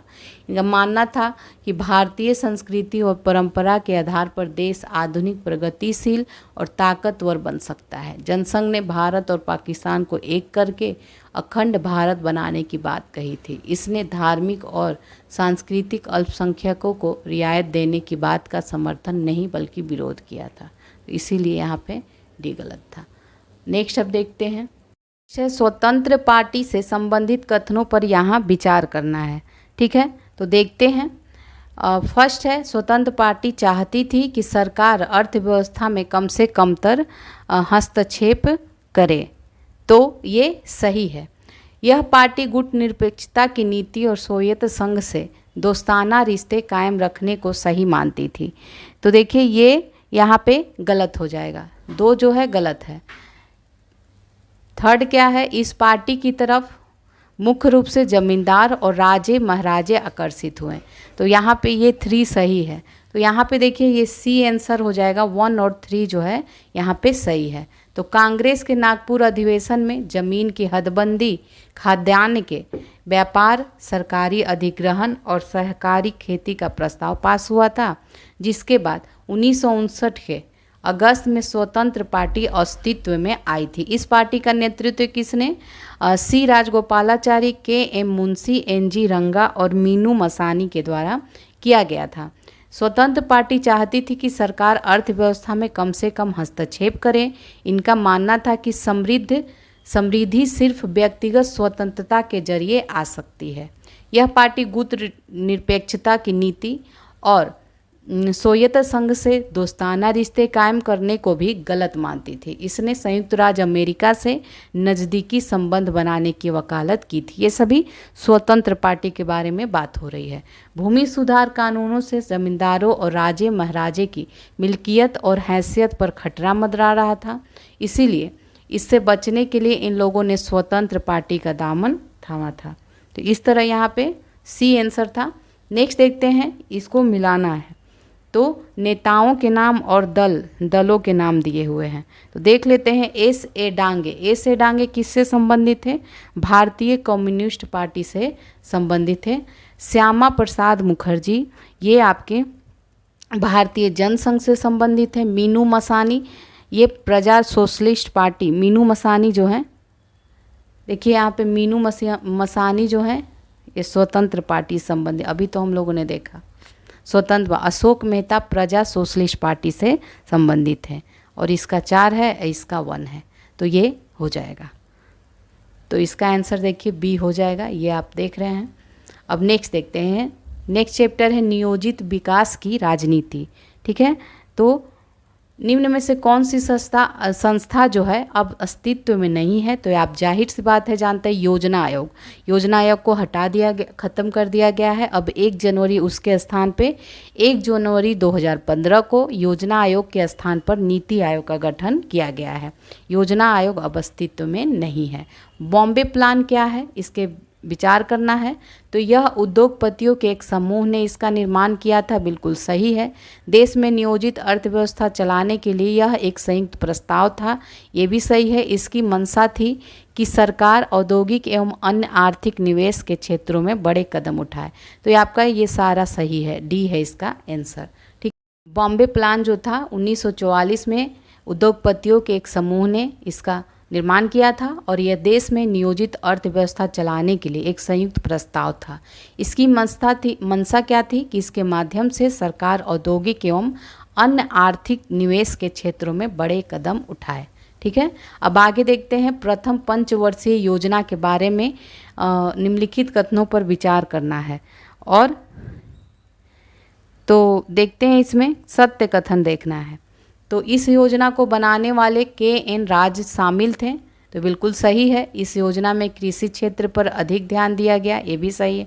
इस योजना के अंतर्गत बांध और सिंचाई के क्षेत्र में निवेश किया गया है, बिल्कुल सही है। इस योजना में योजनाकारों का बुनियादी लक्ष्य राष्ट्रीय आय के स्तर को ऊंचा करना था। चारों ही कथन यहाँ पे सही है, आपका सी हो जाएगा। तो प्रथम पंचवर्षीय योजना 1951 से 56 के बीच हुआ था। इसका लक्ष्य था देश को गरीबी के मकर जाल से निकालना। इस योजना को तैयार करने वाले विशेषज्ञ कौन थे? के.एन. राज शामिल थे। इनकी दलील थी कि अगले 2 दशकों तक भारत को अपनी चाल धीमी रखनी चाहिए, क्योंकि तेज रफ्तार विकास से अर्थव्यवस्था को नुकसान पहुंचेगा। पहली पंचवर्षीय योजना में ज़्यादा जोर कृषि पर क्षेत्र पर था और इस योजना के अंतर्गत बांध और सिंचाई के क्षेत्र में निवेश किया गया। विभाजन के कारण कृषि क्षेत्र को गहरी मार लगी थी और इस क्षेत्र पर ध्यान देना बहुत आवश्यक था। भाखड़ा नागल बांध जैसी परियोजनाएं के लिए तुरंत बड़ी राशि आवंटित की गई। इस योजना में योजनाकारों का मुख्य लक्ष्य राष्ट्रीय आय के स्तर को ऊंचा उठाना था। दूसरी पंचवर्षीय योजना है। दूसरी पंचवर्षीय योजना के बारे में सत्य कथन बताना है। तो यहाँ इस योजना का मूल मंत्र धीरज था। देखिए ये गलत है, दूसरी का नहीं था, ये पहली का था। इस योजना में कृषि की अपेक्षा औद्योगिकरण को कम ध्यान दिया गया। तो ये दोनों ही कथन यहाँ गलत है, डी है इसका आंसर। पहली पंचवर्षीय योजना का जो मूल मंत्र था वो धीरज था, जबकि दूसरी पंचवर्षीय योजना का तेज गति से संरचनात्मक विकास करना था। पीसी महालनोबिस द्वारा इस योजना को तैयार किया गया था। इस योजना में औद्योगिकरण पर विशेष बल दिया गया था। भारत प्रौद्योगिकी के लिहाज से पिछड़ा हुआ था। विश्व बाजार से प्रौद्योगिकी खरीदने में उसे अपनी बहुमूल्य विदेशी मुद्रा खर्च करनी पड़ी। औद्योगिकरण पर इस जोर से भारतीय अर्थव्यवस्था के विकास को एक नया आयाम मिला था। केरल मॉडल के संदर्भ में कौन सा कथन सत्य है बताना है। केरल मॉडल, तो देखते हैं इसको। इस मॉडल में नियोजन का मतलब बड़ी बड़ी परियोजनाएं स्थापित करना और उद्योगों का विकास करना नहीं था, ये सही है। और इस मॉडल में शिक्षा, स्वास्थ्य, भूमि सुधार, कारगर, खाद्य वितरण और गरीबी उन्मूलन पर जोर दिया गया। ये दोनों ही कथन यहाँ पे सही है, सी है इसका आंसर। ठीक है, तो केरल में विकास और नियोजन के लिए केरल मॉडल को अपनाया गया था। इस मॉडल में शिक्षा, भूमि सुधार, कारगर खाद्य वितरण प्रणाली, गरीबी उन्मूलन पर जोर दिया गया। केरल में प्रति व्यक्ति आय अपेक्षाकृत कम है और औद्योगिक आधार भी तुलनात्मक रूप से कमजोर रहा है। इसके बावजूद केरल में साक्षरता जो है 100% है। आयु प्रत्याशा बढ़ी है। शिशु मृत्यु दर, मातृ मृत्यु दर, जन्म दर भी कम हुआ है। केरल के लोगों को कहीं ज़्यादा चिकित्सा सुविधा उपलब्ध है। नेक्स्ट है विकास के मॉडलों के संबंध में निम्न कथन बताना है, सत्य कथन बताना है। ठीक है, तो पूंजीवादी मॉडल में विकास का काम पूर्णतः निजी क्षेत्र के भरोसे होता है, बिल्कुल सही है। समाजवादी मॉडल में निजी संपत्ति को खत्म कर दिया जाता है और इसमें हर तरह के उत्पादन पर राज्य का नियंत्रण होता है। भारत में पूंजीवादी तथा समाजवादी मॉडल के मिश्रण को अपनाया गया है। तीनों ही कथन यहाँ पे सही है। ठीक है, अब आगे देखते हैं हरित क्रांति के बारे में कौन सा कथन असत्य है, यहाँ पे असत्य बताना है। तो इससे धनी किसानों और बड़े भूस्वामियों को सबसे ज़्यादा फायदा हुआ, ये असत्य है। ठीक है, सत्य देख लेते हैं, नहीं असत्य देखना था ना, ये तो सत्य है।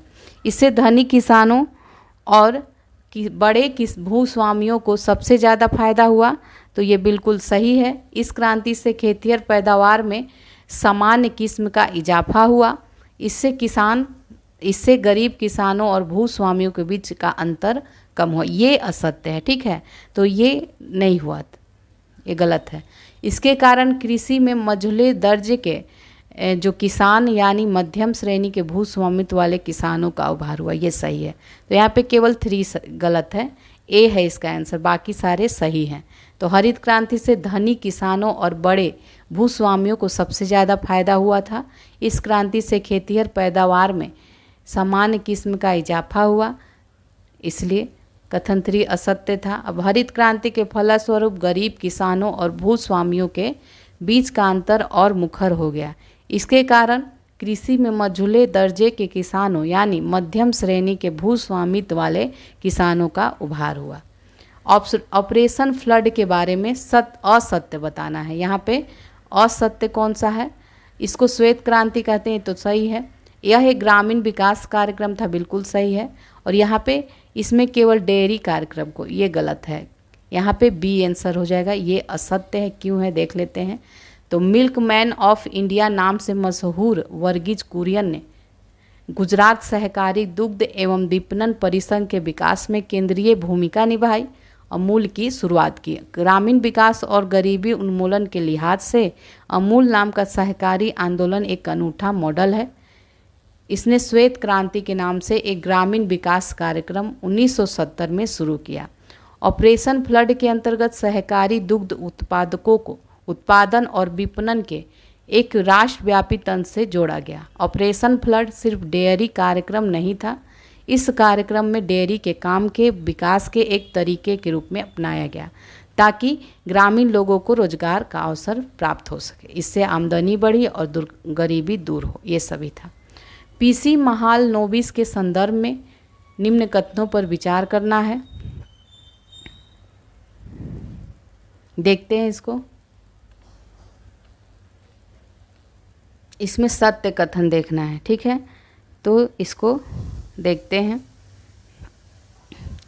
ये अंतर्राष्ट्रीय स्तर के प्रख्यात वैज्ञानिक तथा सांख्यिकीविद थे, बिल्कुल सही है। इन्होंने भारतीय सांख्यिकी संस्थान की स्थापना की, ये भी सही है। और ये इन्होंने तीसरी पंचवर्षीय योजना की, नहीं ये गलत है, ये तीव्र औद्योगिकरण और सार्वजनिक क्षेत्र की सक्रिय भूमिका के समर्थक थे। तो यहाँ पे 1, 2, 4 सही था, ठीक है। और पीसी महालनोबिस के बारे में देख लीजिए, दूसरी पंचवर्षीय योजना, ठीक है, दूसरी पंचवर्षीय योजना की रूपरेखा तैयार ये किए थे। ये तीव्र औद्योगिकरण और सार्वजनिक क्षेत्र की सक्रिय भूमिका के समर्थक थे। अब आगे देखते हैं, नेक्स्ट देखते हैं, निम्नलिखित कथनों में कौन सा कथन असत्य है बताना है, ठीक है। तो योजना आयोग की स्थापना 1950 में, मार्च 1950 में हुई थी भारत सरकार के, ये सही है। 1951 में प्रथम पंचवर्षीय योजना का प्रारूप जारी हुआ, बिल्कुल सही है। योजना के अनुसार केंद्र सरकार और सभी राज्य सरकारों के बजट को 2 हिस्सों में बांटा गया, बिल्कुल सही है। डी यहाँ पे गलत है, ठीक है। तो डी क्यों गलत है इसको देख लेते हैं। ये 15 मार्च 1950 को केंद्रीय मंत्रिमंडल द्वारा पारित प्रस्ताव के द्वारा योजना आयोग की स्थापना की गई थी। सोवियत संघ की तरह भारत के योजना आयोग ने भी पंचवर्षीय योजना का विकल्प चुना। 1951 के प्रथम पंचवर्षीय योजना का प्रारूप जारी हुआ और ये किस पे था, हेराल्ड डोमर मॉडल पे आधारित था।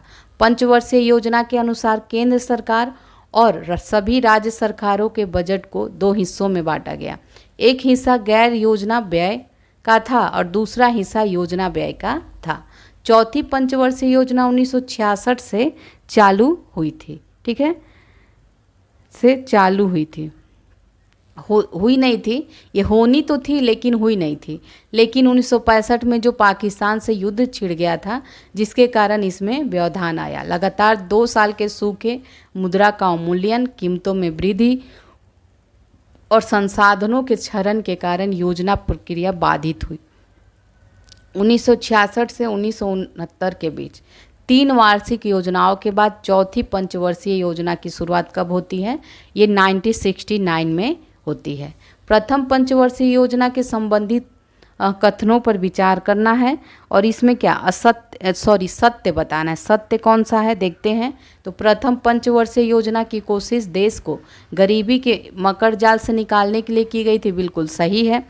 प्रथम पंचवर्षीय योजना ज़्यादा जोर नहीं, औद्योगिक क्षेत्र पे नहीं था, कृषि पे ज़्यादा जोर था, तो इसलिए ये गलत हो जाता है। इसी योजना के अंतर्गत बांध और सिंचाई, तो ये बिल्कुल सही है, बांध और सिंचाई के लिए किया गया था। बी है इसका आंसर। 1 और 3 आपने अभी देखा था, 51 से 56 में ये योजना चली है और इस पे कृषि क्षेत्र पर जोर दिया गया था और इसी समय बांध और सिंचाई के क्षेत्र में विकास हुआ था और इसी के दौरान हीराकुंड, भागड़ा नागल जैसे बांध सिंचाई परियोजना शुरू हुई थी, ठीक है। भूमि सुधार पर इसमें जोर दिया गया था और देश के विकास में बुनियादी चीज़ इसे माना गया था।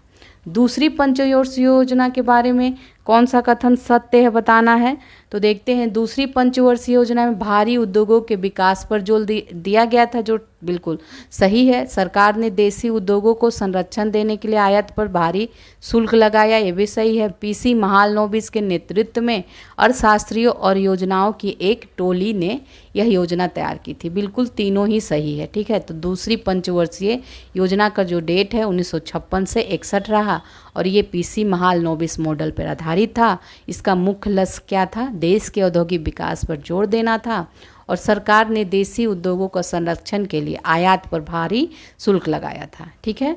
और संरक्षण की इस नीति से निजी और सार्वजनिक क्षेत्र के उद्योगों को बढ़ाने में मदद मिली थी।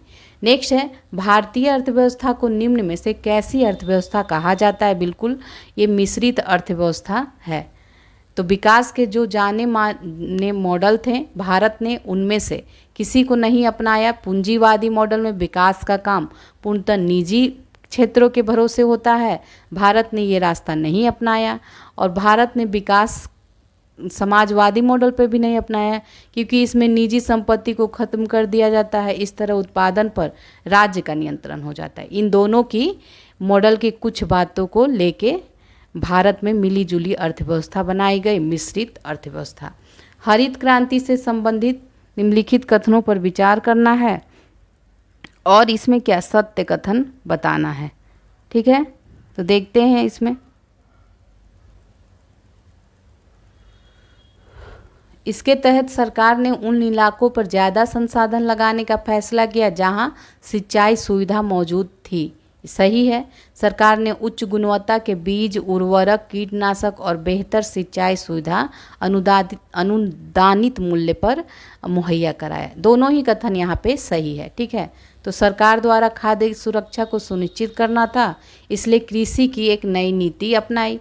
जो इलाका अथवा किसान खेती के मामले में पिछड़े हुए थे, वे शुरू सरकार ने उसकी मदद की, ज़्यादा सहायता देने की नीति अपनाई थी, लेकिन जल्द ही इस नीति को छोड़ दिया गया।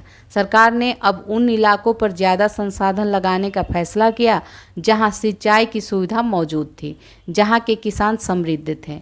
इस नीति के पक्ष में दलील यह दी गई, जो पहले से ही सक्षम है वे कम समय में उत्पादन को तेज रफ्तार से बढ़ाने में सहायक हो सकते हैं। सरकार ने उच्च गुणवत्ता के बीज, उर्वरक, कीटनाशक और बेहतर सिंचाई सुविधा बड़े अनुदानित मूल्य पर मुहैया कराया। सरकार ने इस बात की गारंटी दी कि उपज को एक निर्धारित मूल्य पर खरीद लिया जाएगा, और यही उस घटना की शुरुआत थी जिसे हरित क्रांति कहा जाता है।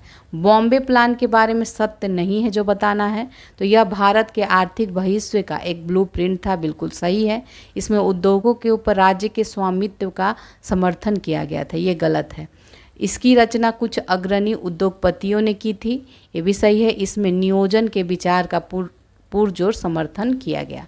तो 1944 में उद्योगपतियों का एक तबका एकजुट हुआ था, और इस समूह में ने क्या किया था, देश में नियोजित अर्थव्यवस्था चलाने के लिए एक संयुक्त प्रस्ताव, इसे बॉम्बे प्लान कहा जाता है। बॉम्बे प्लान की मंशा थी कि सरकार औद्योगिक तथा अन्य आर्थिक निवेश के क्षेत्र में बड़े कदम उठाए। इस तरह चाहे दक्षिणापंथी हो या वामपंथी, उस वक्त सभी चाहते थे कि देश नियोजित अर्थव्यवस्था की राह पर चले। हालांकि जवाहरलाल नेहरू ने आधिकारिक रूप तौर पर योजना को स्वीकार नहीं किया था, लेकिन नीतियाँ और बाद की 5 साल की योजनाएं बॉम्बे योजना की सिफारिशों के बिल्कुल करीब था। लेकिन इस प्लान में कहीं भी उद्योगों के ऊपर राज्य के स्वामित्व का समर्थन नहीं किया गया। नेक्स्ट है, भारत में नियोजित अर्थव्यवस्था चलाने का विचार ग्रहण किया गया था। तो ये बॉम्बे प्लान से और सोवियत खेमे के देशों के अनुभवों से, ये दोनों यहाँ पे सही है। ए है इसका आंसर, 1 और 2। तो बॉम्बे प्लान से नियोजित अर्थव्यवस्था चलाने का विचार जो ग्रहण किया गया था, जबकि सोवियत संघ की तरह भारत के योजना आयोग ने पंचवर्षीय योजनाओं का विकल्प चुना गया था। अतः सोवियत खेमे के देशों के अनुभवों से भी नियोजित अर्थव्यवस्था चलाने का विचार ग्रहण किया गया था। अब नेक्स्ट चैप्टर है भारत के विदेश संबंध। ठीक है, तो देखते हैं इसमें कथन और कारण दिया है। विकासशील देश आर्थिक और सुरक्षा की दृष्टि से ज़्यादा ताकतवर देशों पर निर्भर होते हैं। बिल्कुल सही है। विकासशील देशों के पास अंतर्राष्ट्रीय व्यवस्था के भीतर अपने सरोकारों को पूरा करने के लिए जरूरी संसाधनों का अभाव होता है। यहाँ पे दोनों ही सही है और व्याख्या भी कर रहा है। नेक्स्ट है, निम्नलिखित कथनों पर विचार करिए और इसमें क्या सत्य बताना है। तो दोनों ही कथन सत्य है। शीत युद्ध के समय अमेरिका ने उत्तर अटलांटिक संधि संगठन नाटो और सोवियत संघ ने इसके जवाब में वार्सा पैक्ट नामक संधि बनाया था। बिल्कुल सही है। भारत ने शीत युद्ध के समय गुट निरपेक्षता की नीति को अपनाया था। बिल्कुल सही है। तो शीत युद्ध के समय यही बात लिखा हुआ है इसमें भी। चलिए अब आगे देखते हैं। निम्न में कथनों पर विचार करना है, सत्य नहीं है बताना है। जो सत्य नहीं है, सारे ही सत्य हैं। देख लेते हैं। इंडोनेशिया के प्रसिद्ध शहर बांडुंग में सम्मेलन में गुट निरपेक्ष आंदोलन की नींव पड़ी थी। और इसमें क्या हुआ था, गुट निरपेक्ष आंदोलन का जो पहला सम्मेलन था 1961 के सितंबर में बेलग्रेड में हुआ था। ठीक है, बेलग्रेड में हुआ था। गुट निरपेक्ष आंदोलन की स्थापना में भारत के पहले प्रधानमंत्री जवाहरलाल नेहरू, ठीक है, जवाहरलाल नेहरू ने अत्यंत महत्वपूर्ण भूमिका निभाई थी। सारे ही कथन यहाँ पे सत्य हैं, इसलिए डी है था। तो नेहरू मुखर स्वर में एशियाई एकता के पैरोकार थे। भारत ने इंडोनेशिया की स्वतंत्रता के लिए भरपूर प्रयास किया था और भारत ने पूरी दृढ़ता से नस्लवाद का, खासकर दक्षिण अफ्रीका में जारी रंग भेद का विरोध किया।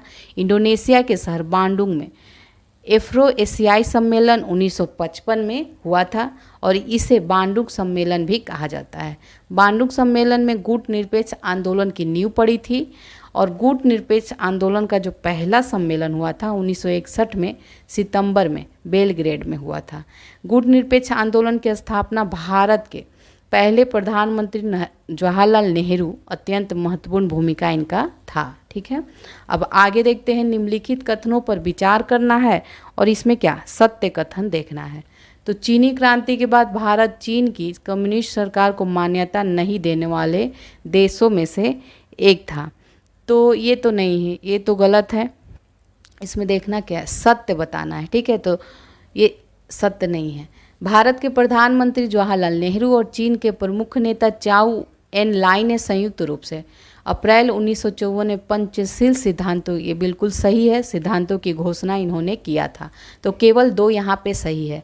चीनी क्रांति कब हुई है? 1949 में। इस क्रांति के बाद भारत चीन की एक कम्युनिस्ट सरकार को मान्यता देने वाले पहले देशों में शामिल था, इसलिए ये असत्य है। नहीं था बोला था, देने में से एक था, नहीं देने वाला तो, लेकिन भारत ने दिया था मान्यता। ठीक है, शांतिपूर्ण सह अस्तित्व के 5 सिद्धांतों यानी पंचशील सिद्धांत की घोषणा भारत के प्रधानमंत्री जवाहरलाल नेहरू और चीन के प्रमुख नेता चाउ एन लाओ ने ये संयुक्त रूप से 29 अप्रैल 1954 को की थी। इसमें यह बात शामिल थी कि दोनों देश एक दूसरे की क्षेत्रीय संप्रभुता का सम्मान करेंगे, जो दिखाई ही दे दिया था। चलिए आगे देखते हैं। तिब्बत के विषय में निम्नलिखित कथनों पर विचार करना है और सत्य कथन देखना है। तो यह मध्य एशिया का सबसे ऊंचा पठार है, बिल्कुल है। यह भारत व चीन के बीच विवाद का एक बड़ा मुद्दा रहा है, बिल्कुल सही है। तिब्बत के ज़्यादातर लोगों ने 1958 में चीनी आधिपत्य का सशस्त्र विरोध किया, बिल्कुल सही है। यहाँ के धार्मिक गुरु दलाई लामा ने 1959 में भारत से शरण मांगी थी और भारत ने उसे शरण दी थी। चारों ही कथन बिल्कुल सही है। तो तिब्बत जानते ही हैं मध्य एशिया का नहीं बल्कि संसार का सबसे ऊंचा पठार है, बिल्कुल है। और यह भारत और चीन के बीच विवाद का बड़ा मुद्दा भी रहा है। दरअसल पंचशील सिद्धांतों में प्रावधान था कि दोनों देश एक दूसरे की क्षेत्रीय संप्रभुता का सम्मान करेंगे और चीन ने इस प्रावधान का यह अर्थ निकाला कि भारत तिब्बत पर चीन की दावेदारी की बात को स्वीकार कर रहा है। वहाँ की ज़्यादातर जनता ने चीनी कब्जे का विरोध किया था। दिन पे दिन बदतर होती स्थिति को देखकर तिब्बत के धार्मिक गुरु ने सीमा पार कर भारत में प्रवेश किया और 1959 में भारत से शरण मांगी और भारत ने दलाई लामा को शरण दे भी दिया। और हिमाचल प्रदेश के धर्मशाला को तिब्बती शरणार्थियों की सबसे बड़ी बस्ती माना जाता है। दलाई लामा ने भी धर्मशाला को निवास स्थान बनाया है। चीन ने स्वायत्त तिब्बत क्षेत्र बनाया और इस इलाके को चीन अभी अपना अभिन्न अंग मांगता है, लेकिन तिब्बती जनता इस दावे को नहीं मानती। तिब्बती चीन के इस दावे को अस्वीकार करते हैं कि तिब्बत को स्वायत्तता दी गई है। उनका मानना है कि तिब्बत की पारंपरिक संस्कृति और धर्म को नष्ट करके चीन वहाँ साम्यवाद फैलाना चाहता है। नेक्स्ट है, निम्नलिखित कथनों पर विचार करें और सत्य कथन देखना है। तो देखते हैं। भारत का मानना है कि चीन के साथ सीमा रेखा का मामला अंग्रेजी शासन के दौरान ही सुलझाया जा चुका है, बिल्कुल सही है। भारत के अनुसार चीन भारतीय भूक्षेत्र में पड़ने वाले 2 इलाके जम्मू कश्मीर के कुछ हिस्से और अरुणाचल प्रदेश के ज़्यादातर हिस्सों पर अपना अधिकार बताता है। तो ये सीध है, यहाँ पे दोनों ही कथन सत्य है। तो चीन के साथ सीमा रेखा का जो मामला था ये अंग्रेजी शासन के दौरान ही सुलझाया जा चुका था, लेकिन क्या चीन इसे मानता नहीं है। मुख्य विवाद चीन से लगी लंबी सीमा जो है सीमा रेखा पश्चिमी और पूर्वी छोर का है। चीन भारतीय भूक्षेत्र में पड़ने वाले लद्दाख वाले हिस्से के अक्साई चीन और अरुणाचल प्रदेश के अधिकांश हिस्सों पर अपना अधिकार जताता है। नेक्स्ट है, निम्न में कथनों पर विचार करिए और सत्य कथन यहाँ पे बताना है। तो देखते हैं इसको। प्रधानमंत्री नेहरू और पाकिस्तान के जनरल अयूब खान ने सिंधु नदी जल संधि पर 1960 में हस्ताक्षर किए थे, बिल्कुल सही है। लाल बहादुर शास्त्री व पाकिस्तान के जनरल अयूब खान के बीच 1966 में ताशकंद समझौता हुआ था। तो दोनों ही कथन यहाँ पे सही है। ठीक है। तो विश्व बैंक की मध्यस्थता से सिंधु नदी जल संधि द्वारा नदी जल में हिस्सेदारी को लेकर चला आ रहा पुराना विवाद सुलझा लिया गया। प्रधानमंत्री नेहरू और जनरल अयूब खान ने सिंधु नदी जल संधि पर 1960 में हस्ताक्षर किए थे। 1965 में पाकिस्तान ने गुजरात के कच्छ के रन में सैनिक हमला बोला था और इसके बाद जम्मू कश्मीर में उसने बड़े पैमाने पर हमले किए। भारत ने जवाबी प्रतिक्रिया व्यक्त की तथा भारतीय सेना लाहौर के करीब पहुंच गए। अंततः संयुक्त राष्ट्र संघ के हस्तक्षेप से इस लड़ाई का अंत हुआ। तत्कालीन भारतीय प्रधानमंत्री लाल बहादुर शास्त्री और पाकिस्तान के जनरल अयूब खान के बीच 1966 में ताशकंद समझौता हुआ था और सोवियत संघ ने इसमें मध्यस्थता की थी। नेक्स्ट है, शिमला समझौता निम्न में से किन देशों के साथ हुआ है? भारत और पाकिस्तान के साथ। शिमला समझौता 1972 में भारत की प्रधानमंत्री इंदिरा गांधी और पाकिस्तान के प्रधानमंत्री जुल्फिकार अली भुट्टो के बीच हुआ था और इससे इन देशों के बीच अमन की बहाली हुई थी। भारत की परमाणु नीति के संदर्भ में निम्न कथनों पर विचार करना है और इसमें सत्य कथन बताना है। ठीक है। तो 1940 के दशक में अंतिम वर्षों में इसकी शुरुआत जो की थी होमी जहांगीर बाबा के निर्देशन में हुआ था। प्रधानमंत्री नेहरू परमाणु हथियारों के खिलाफ थे। भारत ने अपने पहले परमाणु परीक्षण की शांतिपूर्ण परीक्षण करार दिया था। तो देखिए ये तीनों ही कथन यहाँ पे सही है, डी है इसका आंसर। तो नेहरू की औद्योगिकरण की नीति एक महत्वपूर्ण घटक परमाणु कार्यक्रम था।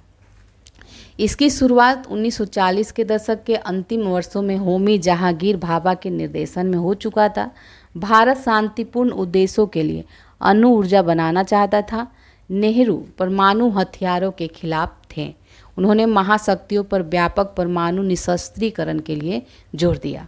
साम्यवादी शासन वाले चीन ने अक्टूबर 1964 में परमाणु परीक्षण किया। अणुशक्ति संपन्न देश संयुक्त राज्य अमेरिका, सोवियत रूस, ब्रिटेन, फ्रांस और चीन, जो संयुक्त राष्ट्र संघ की सुरक्षा परिषद के अस्थायी सदस्य भी थे, इन्होंने दुनिया के अन्य देशों पर 1968 की परमाणु अप्रसार संधि को थोपने की कोशिश की। भारत हमेशा से इस संधि का भेदभावपूर्ण मानता आया है। भारत ने इस पर हस्ताक्षर करने से मना कर दिया। जब भारत ने पहला परमाणु परीक्षण किया तो इसे भारत ने शांतिपूर्ण परीक्षण करार दिया था। भारत ने व्यापक परमाणु परीक्षण प्रतिबंध संधि पर हस्ताक्षर करने से भी मना कर दिया था। तो यह आपका हो जाएगा। नेक्स्ट है, इंदिरा गांधी संबंधित निम्नलिखित कथनों पर विचार करें। कौन सा कथन असत्य है? तो ये 1966 से 67 तक और फिर 1980 से 84 तक भारत की प्रधानमंत्री बनी। तो ये बिल्कुल सही है। इंदिरा गांधी की सरकार के शुरुआती समय में रुपए का अवमूल्यन हुआ था। बिल्कुल सही है। इन्होंने गरीबी हटाओ का नारा दिया, ये भी सही है। लाल बहादुर शास्त्री के मंत्रिमंडल में इन्होंने विदेश मंत्रालय का कहा, ये गलत है, डी है इसका आंसर, ये गलत है। तो इंदिरा गांधी जो हैं इन्होंने 1971 के आम चुनाव से पहले गरीबी हटाओ का नारा दिया था और ये शास्त्री जी के मंत्रिमंडल में इन्होंने सूचना मंत्रालय का कार्यभार संभाला था, न कि विदेश मंत्रालय का। तो यही इसमें सूचना मंत्रालय का। ठीक है। अब सुमेलित करना है, इसको सुमेलित करते हैं। सुमेलित करते हैं इसको। सी नटराजन अन्नादुरई। ठीक है। सी नटराजन अन्नादुरई ये द्रविड़ संस्कृति के समर्थक एवं हिंदी विरोधी आंदोलन का नेतृत्व करने वाले नेता थे। राम मनोहर लोहिया गैर कांग्रेसवाद के रणनीतिकार, पिछड़े वर्गों को आरक्षण की वकालत और अंग्रेजों का विरोध करने वाले थे। के कामराज कौन थे? तो के कामराज मद्रास प्रांत में शिक्षा का प्रसार करने, स्कूली बच्चों को दोपहर का भोजन देने की योजना को लागू करने के लिए प्रसिद्ध हैं। और एस निजलंकप्पा ये आपके आधुनिक कर्नाटक के निर्माता के रूप में प्रसिद्ध नेता हैं। तो इसका देखिए ए हो जाएगा, ए आंसर है इसका। अब आगे देखते हैं। प्रिवी पर्स की समाप्ति के संबंध में निम्नलिखित कथनों पर विचार कीजिए और सत्य बताना है। तो 1967 के चुनावों के बाद इंदिरा गांधी ने प्रीवी पर्स को खत्म करने की मांग का समर्थन किया था, ये सही है। मोरारजी देसाई प्रीवी पर्स की समाप्ति को नैतिक रूप से गलत मानते थे, तो दोनों ही कथन ये सही है। नेक्स्ट है, ये देखिए 3 जो है यहाँ पे गलत है, केवल बी आंसर हो जाएगा। तो सरकार द्वारा इसमें देख लेते हैं इसकी व्याख्या को। देशी रियासतों का विलय भारतीय संघ में करने से पहले सरकार ने यह आश्वासन दिया था कि रियासतों के तत्कालीन शासक परिवार को निश्चित मात्रा में निजी संपदा रखने का अधिकार होगा। साथ ही सरकार की तरफ से उन्हें कुछ विशेष भत्ते भी दिए जाएंगे। ये दोनों ही चीज़ें इस बात का आधार बनाकर तय की जाएगी कि जिस राज्य का विलय किया जाना है उसका विस्तार, राजस्व और क्षमता कितनी है। इस व्यवस्था को प्रीवी पर्स कहा गया और 1967 के चुनाव के बाद इंदिरा गांधी ने प्रीवी पर्स को खत्म करने की मांग का समर्थन किया था। उनकी राय थी कि प्रीवी पर्स की व्यवस्था समाप्त कर देनी चाहिए, जबकि मोरारजी देसाई इस व्यवस्था को समाप्त करना नैतिक रूप से गलत मानते थे। उनका कहना था कि रियासतों के साथ विश्वासघात के बराबर होगा। प्रीवी पर्स की व्यवस्था को खत्म करने के लिए 1970 में संविधान में संशोधन के प्रयास किए गए, लेकिन राज्यसभा में यह मंजूरी नहीं पा सका। इंदिरा गांधी ने 1971 के चुनाव में एक बड़ा मुद्दा बनाया और इस मुद्दे पर उन्हें जन समर्थन भी मिला। 1971 में मिली भारी जीत के बाद संविधान में संशोधन हुआ और इस तरह प्रीवी पर्स की जो समाप्ति की राह मौजूदा कानूनी अड़चनें खत्म हो गई। 1967 के चुनाव के बारे में कौन सा कथन सत्य है, तो यहाँ पे बताना है कौन सा कथन सत्य बताना है। ठीक है, कांग्रेस लोकसभा के चुनाव में विजयी रही, लेकिन कई राज्यों में विधानसभा के चुनाव में हार गई। ये 1967 की बात हो रही, 1967 में। तो ये बाकी सारे यहाँ पे गलत ही हैं। तो देख लेते हैं इसका व्याख्या। 1967 के फरवरी माह में व्यापक जन असंतोष, राजनीतिक दलों के ध्रुवीकरण के माहौल में लोकसभा और राज्य विधानसभाओं के लिए चौथे आम चुनाव हुए। चुनाव के परिणाम से कांग्रेस को राष्ट्रीय और प्रांतीय स्तर पर गहरा धक्का लगा। कांग्रेस को जैसे तैसे लोकसभा में बहुमत तो मिल गया, लेकिन उसको प्राप्त मतों का प्रतिशत तथा सीटों में भारी संख्या में गिरावट आई। राज्य विधानसभाओं के चुनाव में कांग्रेस को 7 राज्यों में बहुमत नहीं मिला। 2 अन्य राज्यों में दल बदल के कारण यह पार्टी सरकार नहीं बना सकी। जिन 9 राज्यों में कांग्रेस के हाथ से में सत्ता थी वो निकल गई। वे देश के किसी एक भाग में कायम राज्य नहीं थे। ये राज्य पूरे देश के अलग अलग हिस्सों में थे। कांग्रेस पंजाब, हरियाणा, उत्तर प्रदेश, मध्य प्रदेश, बिहार, पश्चिम बंगाल, उड़ीसा, मद्रास और केरल में सरकार नहीं बना सकी थी। ठीक है, इसलिए ये गलत था। अब नेक्स्ट आते हैं 1971 के ग्रैंड अलायंस से संबंधित कथनों पर विचार करना है और सत्य बताना है। तो इसका गठन गैर कम्युनिस्ट और गैर कांग्रेसी दलों ने किया था। केवल एक ही यहाँ पे सत्य है। ठीक है, तो 1971 के लोकसभा चुनाव से पहले सभी बड़ी गैर साम्यवादी और गैर कांग्रेसी विपक्षी पार्टियों ने एक चुनावी गठबंधन बना लिया और इसे क्या कहता है, ग्रैंड अलायंस। इससे इंदिरा गांधी के लिए स्थिति बहुत कठिन हो गई। एसएसपी, पीएसपी, भारतीय जनसंघ, स्वतंत्र पार्टी और भारतीय क्रांति दल चुनाव में एक छतरी के नीचे आ गए। कांग्रेस पार्टी ने भी भारतीय कम्युनिस्ट के पार्टी के साथ गठजोड़ कर लिया। विपक्षी गठबंधन के पास कोई स्पष्ट राजनीतिक और विचारधारात्मक कार्यक्रम नहीं था। उनका एकमात्र कार्यक्रम था इंदिरा हटाओ। ठीक है, तो इसलिए केवल यहाँ पे एक ही सत्य था। अब नेक्स्ट देखते हैं, ये मिलान करना है। ठीक है, तो करते हैं मिलान। सिंडिकेट, जो सिंडिकेट थे ये कांग्रेस के भीतर ताकतवर और प्रभावशाली नेताओं का ये समूह था। दल बदल, कोई निर्वाचित जनप्रतिनिधि जिस पार्टी के टिकट से जीता हो उस पार्टी को छोड़कर अगर दूसरे दल में चला जाए तो ये दल बदल होता है। नारा जो है ये लोगों का ध्यान आकर्षित करने वाला एक मनभावन मुहावरा है।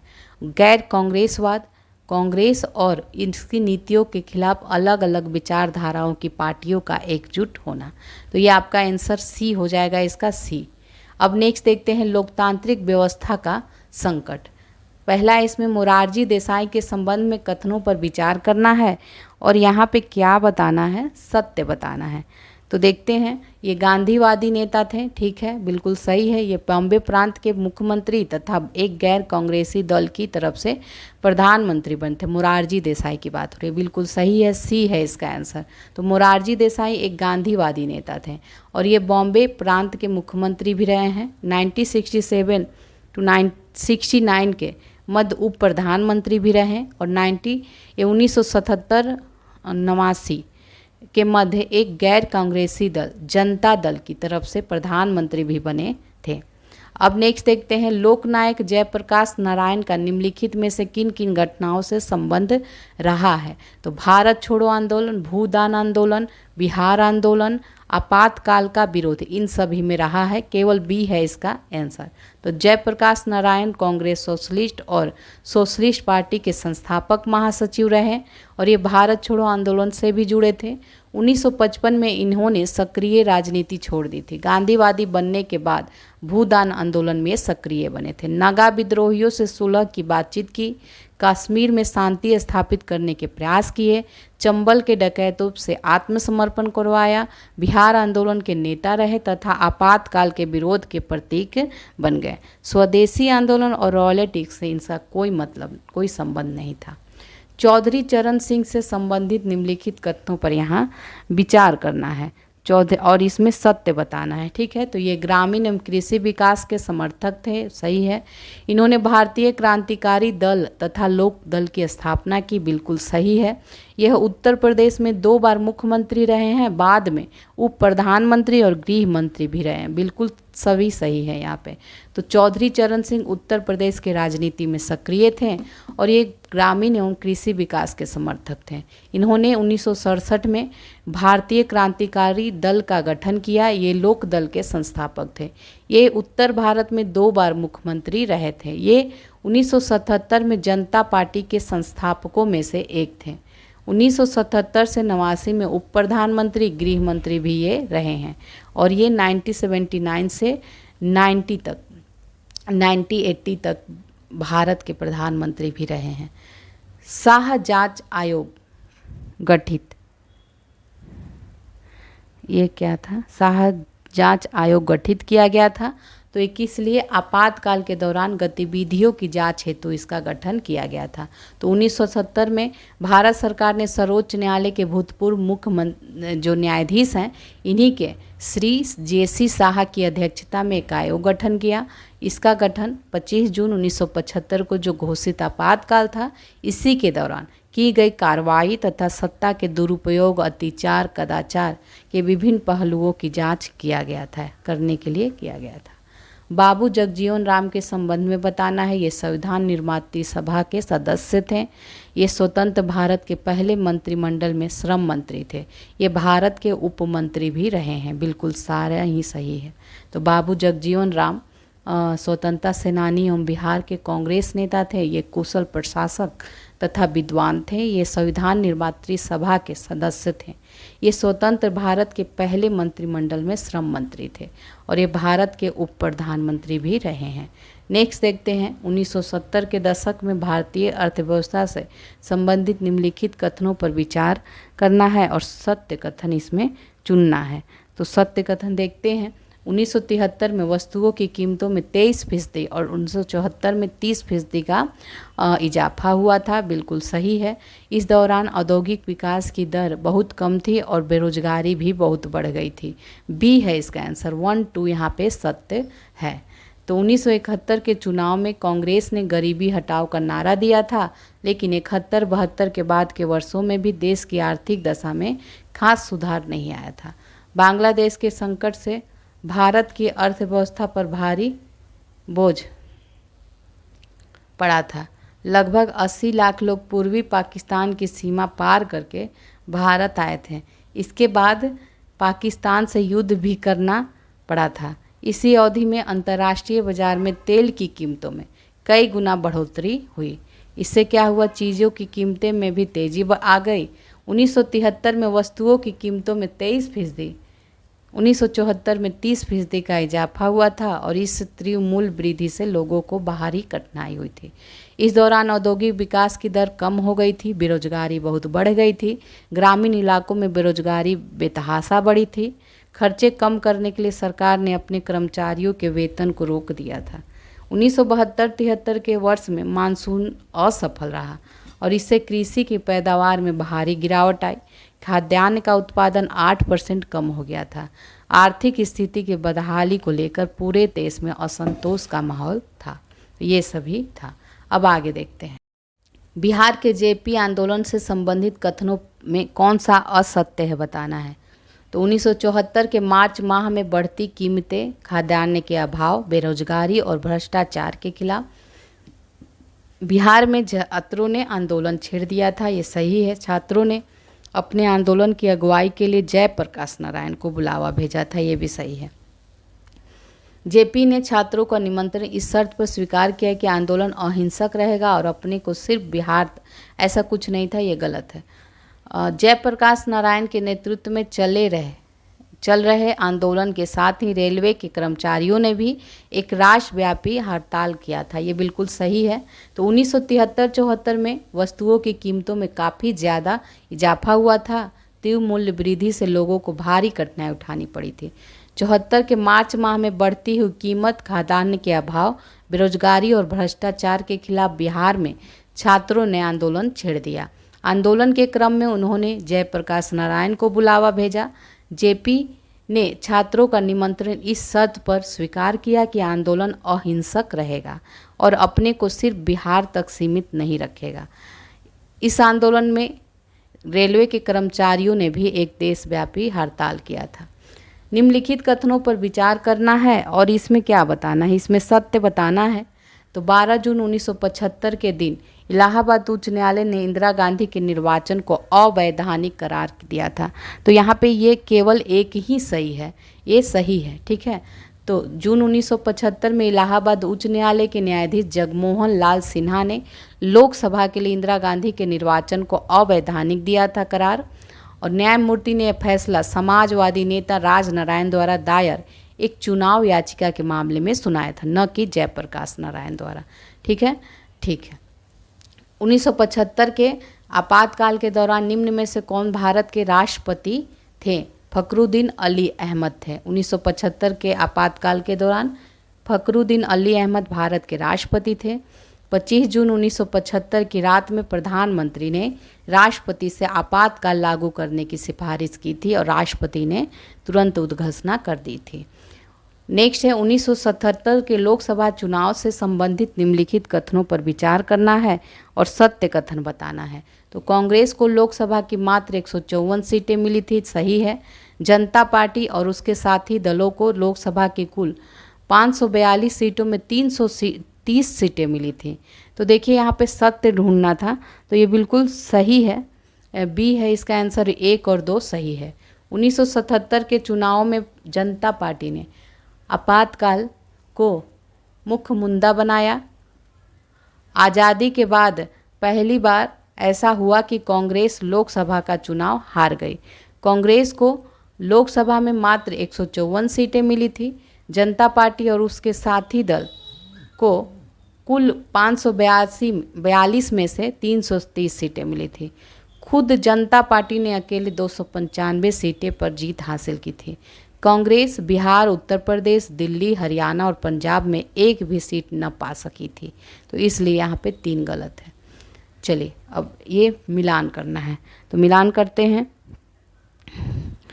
संपूर्ण क्रांति जयप्रकाश नारायण संबंधित है। गरीबी हटाओ इंदिरा गांधी।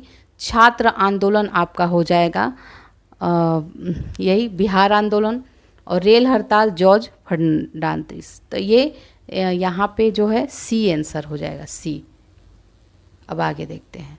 शाह जांच आयोग से संबंधित निम्न कथनों पर विचार करना है, सत्य कथन बताना है। तो मई 1977 में जनता पार्टी की सरकार ने सर्वोच्च न्यायालय के भूतपूर्व मुख्य न्यायाधीश जेसी शाह की अध्यक्षता में आयोग गठित किया था। बिल्कुल सही है। इस आयोग का गठन आपातकाल के दौरान की गई कार्रवाई द्वारा सत्ता के दुरुपयोग, अत्याचार और कदाचार के विभिन्न आरोपों के विभिन्न पहलुओं की जांच के लिए किया गया था। यहाँ देखिए दोनों ही कथन सत्य हैं। ठीक है, अब आगे देखते हैं। ये तो अभी देखा ही था। अब नेक्स्ट है जन आंदोलनों का उदय। तो नेक्स्ट है ये, इसमें क्या, भारतीय किसान यूनियन बीकेयू के संबंध में विचार करिए और सत्य कथन बताइए। ठीक है, तो बीकेयू पश्चिमी उत्तर प्रदेश और हरियाणा के किसानों का एक संगठन है था। यह 80 के दशक के किसान आंदोलनों के अग्रणी संगठनों में से एक था। ये दोनों ही कथन यहाँ पे सही है, सी है इसका आंसर। निम्नलिखित कथनों पर विचार करें और सत्य कथन बताना है। तो सत्य कथन देखते हैं। भारत के मध्य भाग में स्थित नर्मदा घाटी में विकास परियोजना के तहत मध्य प्रदेश, गुजरात, महाराष्ट्र से गुजरने वाली नर्मदा और उसकी सहायक नदियों पर अनेक बांध बनाए गए। ये सही है।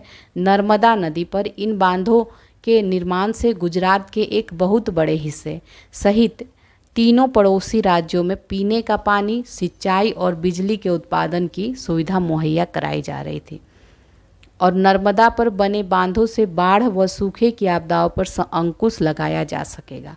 ये सारे ही कथन यहाँ पे सत्य हैं। ठीक है, इसी के बारे में दिया हुआ है। सारे कथन सत्य हैं। निम्नलिखित कथनों पर विचार करें, सत्य बताना है। तो डॉक्टर अंबेडकर ने दलित व युवाओं के एक संगठन दलित पैंथर्स का, ये गलत है। और आज़ादी पश्चात दलित लोगों को असमानता और भौतिक साधनों के मामले में अत्यधिक परेशानियों का सामना करना पड़ रहा था। बी यहाँ पे सत्य है। एक क्यों गलत था देख लीजिए। नामदेव ढसाल और जेवी पवार ने दलित युवाओं के लिए एक संगठन बनाया था, दलित पैंथर्स। चिपको आंदोलन के बारे में कौन सा कथन असत्य है बताना है। तो देखते हैं इसको। पहला है, यह पेड़ों की कटाई को रोकने के लिए चला एक पर्यावरण आंदोलन था। बिल्कुल सही है। इस आंदोलन ने पारिस्थितिकी और आर्थिक शोषण के मामले उठाए थे। ये भी सही है। और यह महिलाओं द्वारा शुरू किया गया शराब विरोधी, ये बिल्कुल गलत है। इस आंदोलन की मांग स्थानीय निवासियों का अपने प्राकृतिक संसाधनों पर नियंत्रण होना चाहिए, ये और सभी सही हैं यहाँ पे। तो 1973 में ये आंदोलन चला था। उत्तराखंड की सरकार ने जंगलों की कटाई के लिए अनुमति दी थी, लेकिन गांव के स्त्री पुरुष एकजुट हुए और जंगलों की कटाई का विरोध किया। गांव के लोगों ने अपने विरोध को जताने के लिए एक नई तरकीब बनाई। ये लोग क्या करते, पेड़ों को अपनी बाहों में घेर लिया और उन्हें काटने से बचाया जा सके, जिससे यह विरोध आगामी दिनों में भारत के पर्यावरण आंदोलन के रूप में परिणत हुआ और इसे क्या कहा गया, चिपको आंदोलन के रूप में विश्व प्रसिद्ध हो गया।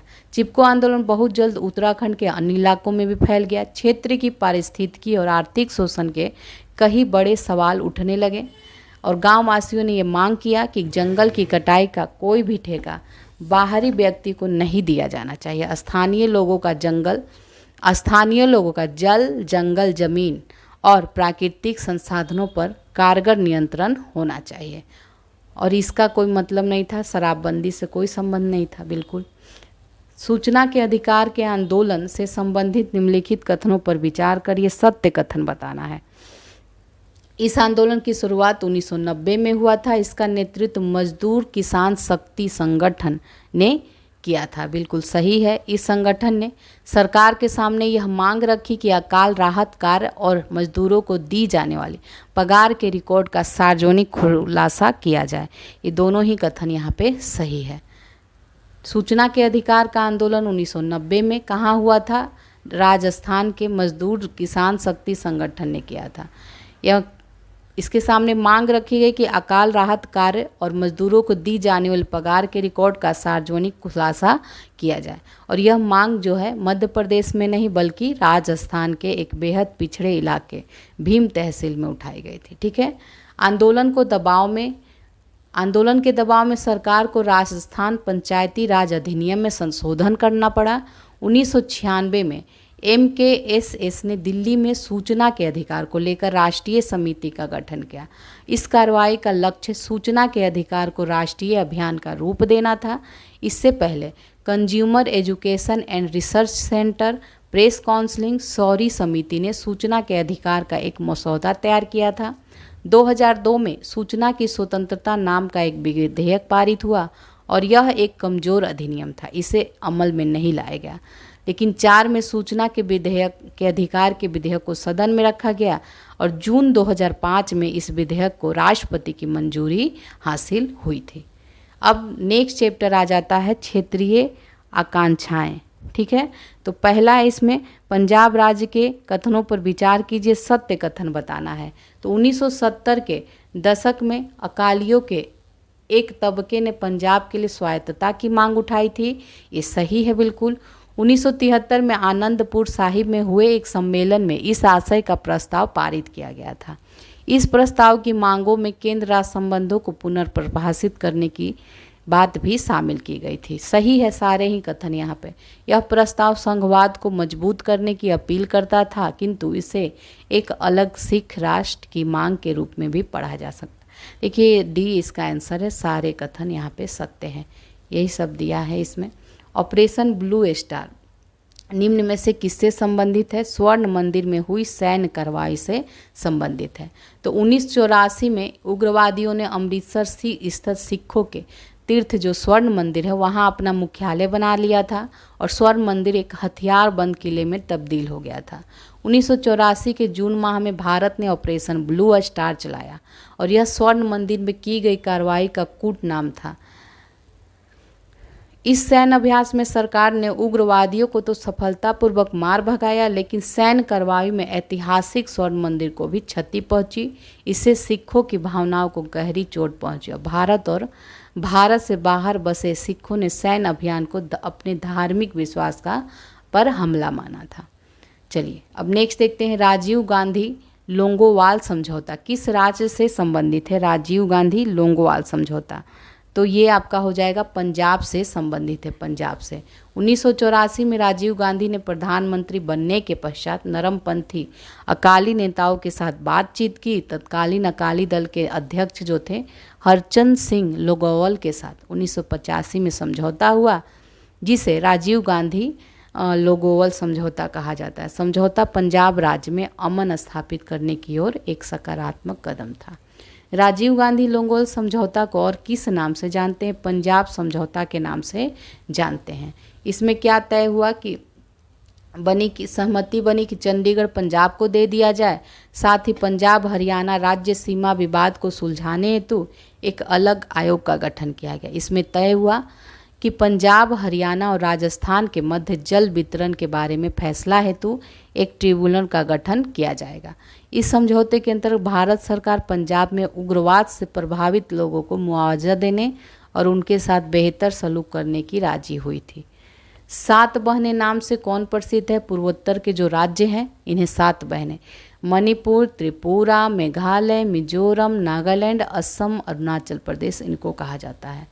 निम्नलिखित कथनों में सुमेलित करना है इनको, तो सुमेलित करते हैं। ये सारे सुमेलित हैं। मणिपुर 1972 और अरुणाचल प्रदेश 1987, मेघालय 1972 और नागालैंड 1963, ये सारे ही उसके गठन वर्ष से सुमेलित हैं। पूर्वोत्तर से संबंधित कथनों पर विचार करिए और यहाँ क्या बताना है? सत्य कथन बताना है। तो आज़ादी के वक्त मणिपुर और त्रिपुरा को छोड़कर यह पूरा इलाका असम कहलाता था, बिल्कुल सही है।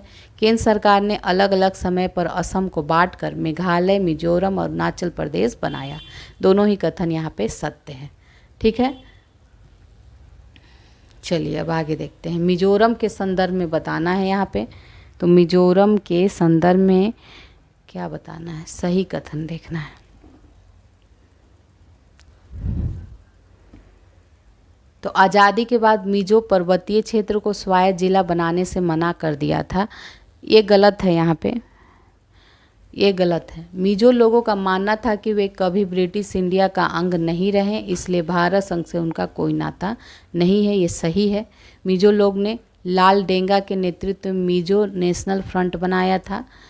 राजीव गांधी की सकारात्मक मुहिम से लाल डेंगा मिजो नेशनल फ्रंट की अलगाववादी राह छोड़ने को तैयार हो गया। तो यहाँ केवल बी सही है, 2, 3, 4 यहाँ पे सही है। ठीक है, तो आज़ादी के बाद जो मिजो पर्वतीय क्षेत्र को असम के भीतर ही एक स्वायत्त जिला बना दिया गया था। ठीक है, अब आगे देखते हैं। आंसू के संदर्भ में कथन कौन सा सत्य है बताना है यहाँ पे। आंसू, आंसू क्या है? तो आंसू एक छात्र संगठन था, इसका किसी राजनीतिक दल से कोई सरोकार नहीं था, बिल्कुल सही है। आंसू का आंदोलन अवैध अप्रवासी बंगाली और अन्य लोगों के दबदबे तथा मतदाता सूची में अप्रवासियों के नाम दर्ज होने के खिलाफ था।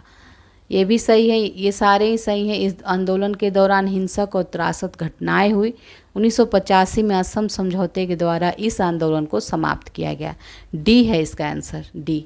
तो आंसू का मतलब क्या होता है? All Assam student union. इसके संदर्भ में सारे कथन सत्य हैं। 1985 में राजीव गांधी के नेतृत्व वाली सरकार ने आंसू के साथ असम समझौते पर हस्ताक्षर किया और शांति कायम हुई। सिक्किम राज्य से संबंधित कथनों पर विचार करना है, सत्य कथन बताना है। तो भारत संघ में विलय से पूर्व यहाँ के रक्षा और विदेशी मामलों का जिम्मा भारत सरकार का था, जबकि यहाँ के आंतरिक प्रशासन की जो बागडोर थी यहाँ के राजा चोग्याल के हाथ में थी। ये बिल्कुल सही है। और सिक्किम का भारत में विलय जनमत संग्रह के माध्यम से हुआ था। दोनों ही कथन यहाँ पे सही है। सिक्किम ये गलत है। सिक्किम देखिए 22वां राज्य बना था, तो ये सिक्किम जो था ये भारत का 22वां राज्य बना था। राजीव गांधी के संदर्भ में कथनों पर विचार करिए और सत्य कथन बताना है। ये खुली अर्थव्यवस्था कंप्यूटर प्रौद्योगिकी के प्रबल समर्थक थे, यही सही है। ठीक है, यहाँ पे केवल ए सही था। तो यहाँ देख लीजिए, राजीव गांधी 1980 के बाद राजनीति में सक्रिय हुए थे और ये 1984 से 89 के मध्य भारत के प्रधानमंत्री रहे। ये खुली अर्थव्यवस्था तथा कंप्यूटर प्रौद्योगिकी के प्रबल समर्थक थे। इन्होंने सिंघली तमिल समस्या को सुलझाने के लिए भारतीय शांति सेना को श्रीलंका सरकार के अनुरोध पर श्रीलंका भेजा था, लेकिन लिट्टे ने भारतीय शांति सेना पर हमला कर दिया था। बाद में 1989 में राजीव गांधी ने भारतीय शांति सेना को वापस बुला लिया और 1991 में लिट्टे द्वारा राजीव गांधी की हत्या कर दी गई। निम्नलिखित कथनों पर विचार करें और इसमें सत्य कथन बताना है। जम्मू कश्मीर में 3 राजनीतिक एवं सामाजिक क्षेत्र शामिल है। जम्मू कश्मीर लद्दाख के सही है। जम्मू क्षेत्र पहाड़ी, तलहटी और मैदानी इलाके का मिश्रण है, जहाँ हिंदू, मुस्लिम, सिख यानी कई धर्म और भाषाओं के लोग रहते हैं। तो यहाँ पे केवल सत्य 1 और 2 यहाँ पे सत्य है। लद्दाख क्या है? लद्दाख एक पर्वतीय इलाका है जहाँ बौद्धों और मुस्लिमों की आबादी, हालांकि मुस्लिम आबादी यहाँ कम है।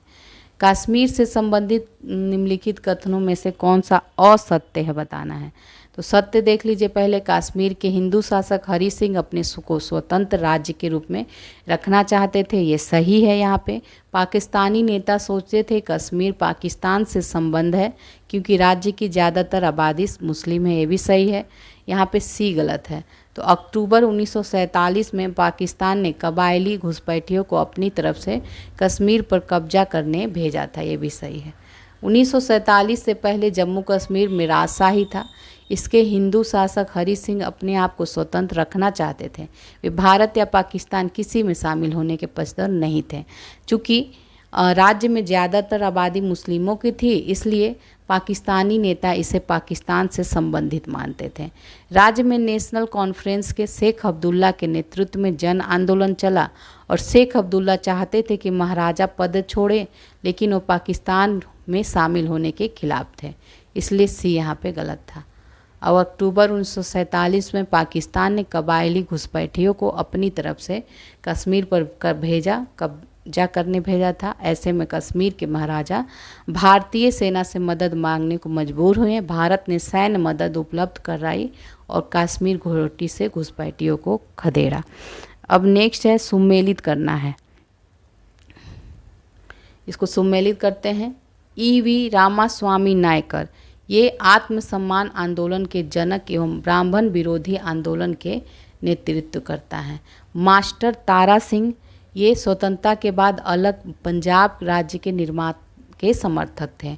शेख मोहम्मद अब्दुल्ला, ये जम्मू कश्मीर की स्वायत्तता एवं धर्मनिरपेक्षता का समर्थक था। लालडेंगा भारत के खिलाफ 2 दशक तक सशस्त्र संघर्ष के नेतृत्व करता और नवनिर्मित मिजोरम के मुख्यमंत्री। तो ये आपका हो जाएगा इसका डी आंसर, ठीक है, डी। निम्न में कथनों पर विचार करें और सत्य बताना है। तो नागालैंड को 1963 में राज्य बनाया गया। मणिपुर, त्रिपुरा, मेघालय 1972 में बने थे राज्य। ये बिल्कुल सही है, बी है इसका आंसर। 1 और 2 सही है, 3 देख लीजिए क्यों गलत है।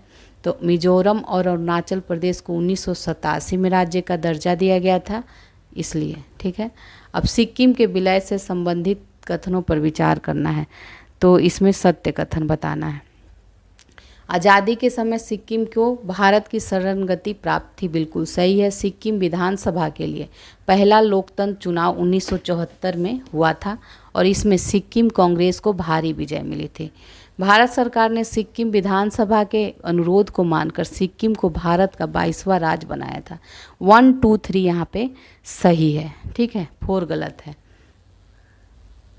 तो 4 क्यों गलत है देख लीजिए।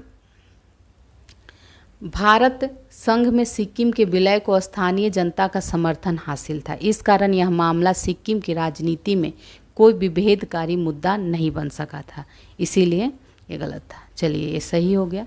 निम्नलिखित कथनों पर विचार कीजिए और सत्य कथन यहाँ पे बताना है। तो देखते हैं, यहाँ पे पहला गलत है, छोड़ दीजिए इसको। दिसंबर 1961 में भारत सरकार ने गोवा में अपनी सेना भेजी और 2 दिन की कार्रवाई में भारतीय सेना ने गोवा को मुक्त करा लिया, बिल्कुल सही है। 1967 के जनवरी में केंद्र सरकार ने गोवा को में एक जनमत सर्वेक्षण कराया। 1987 में गोवा भारत संघ का एक राज्य बन गया। तीनों ही कथन 2, 3, 4 यहाँ पे सही है, जो फर्स्ट था वो गलत था। तो 1947 में अंग्रेजी साम्राज्य के खात्मा होने के बावजूद भी पुर्तगालियों द्वारा, न कि फ्रांसीसियों द्वारा, तो इसलिए गलत था क्योंकि वहाँ पे फ्रांसीसियो दिया हुआ था, ये पुर्तगालियों के द्वारा कब्जे में था। तो पुर्तगालियों द्वारा गोवा दमन दीव में शासन जारी रखा गया था। गोवा में आज़ादी के लिए एक मजबूत जन आंदोलन चला था और इस आंदोलन को महाराष्ट्र के समाजवादी सत्याग्रहियों ने बल प्रदान किया था। आखिरकार दिसंबर 1961 में भारत सरकार ने गोवा में अपनी सेना भेजी और 2 दिनों की कार्रवाई के बाद भारतीय सेना ने गोवा को मुक्त करा लिया था, ठीक है। अभी इसमें जनवरी 1967 में केंद्र सरकार ने गोवा में एक विशेष जनमत सर्वेक्षण करवाया था और इसमें गोवा के लोगों से पूछा गया कि वो लोग महाराष्ट्र में शामिल होना चाहते हैं या अलग बने रहना चाहते। अधिकतर लोगों ने क्या कहा, महाराष्ट्र से अलग रहने के पक्ष में वोट डाला था, इसीलिए 1987 में यह भारत का एक राज्य बन गया। अब सुमेलित करना है, इसको सुमेलित करते हैं इसे। तो सामाजिक धार्मिक पहचान के आधार पर राज्य का जो निर्माण हुआ था ये आपका हो जाएगा पंजाब। भाषाई पहचान और केंद्र के साथ तनाव, तो ये तमिलनाडु। क्षेत्रीय असंतुलन के फलस्वरूप राज्य का जो निर्माण हुआ था ये आपका हो जाएगा नागालैंड, मिजोरम। आदिवासी पहचान के आधार पर जो हुआ था ये झारखंड और छत्तीसगढ़। तो इसका आंसर आपका सी हो जाएगा, सी है, ठीक है। अब नेक्स्ट चैप्टर आते हैं वर्तमान राजनीति नए बदलाव, ठीक है। तो मंडल आयोग से संबंधित कथन दिए गए हैं और सत्य बताने हैं। तो यह दूसरा पिछड़ा आयोग था जिसके अध्यक्ष बिंदेश्वरी प्रसाद मंडल थे, ये सही है। इसकी सिफारिशों को 1990 में लागू किया गया, सही है। और इसकी सिफारिशों द्वारा केंद्र सरकार की नौकरियों में अन्य पिछड़ा वर्ग को आरक्षण दिया। 1, 2, 3 यहाँ पे सही है, ठीक है। तो 1978 में दूसरा पिछड़ा वर्ग आयोग तत्कालीन प्रधानमंत्री मोरारजी देसाई जनता पार्टी की सरकार में आया था, तो बिंदेश्वरी प्रसाद मंडल की अध्यक्षता में गठित किया गया था और इसे मंडल आयोग भी कहा जाता है। इसने 1980 में अपनी सिफारिशें दी थी और इस आयोग ने सरकारी नौकरियों और शिक्षा संस्थानों में पिछड़े वर्गों हेतु 27% आरक्षित करने की सिफारिश की थी सीटें।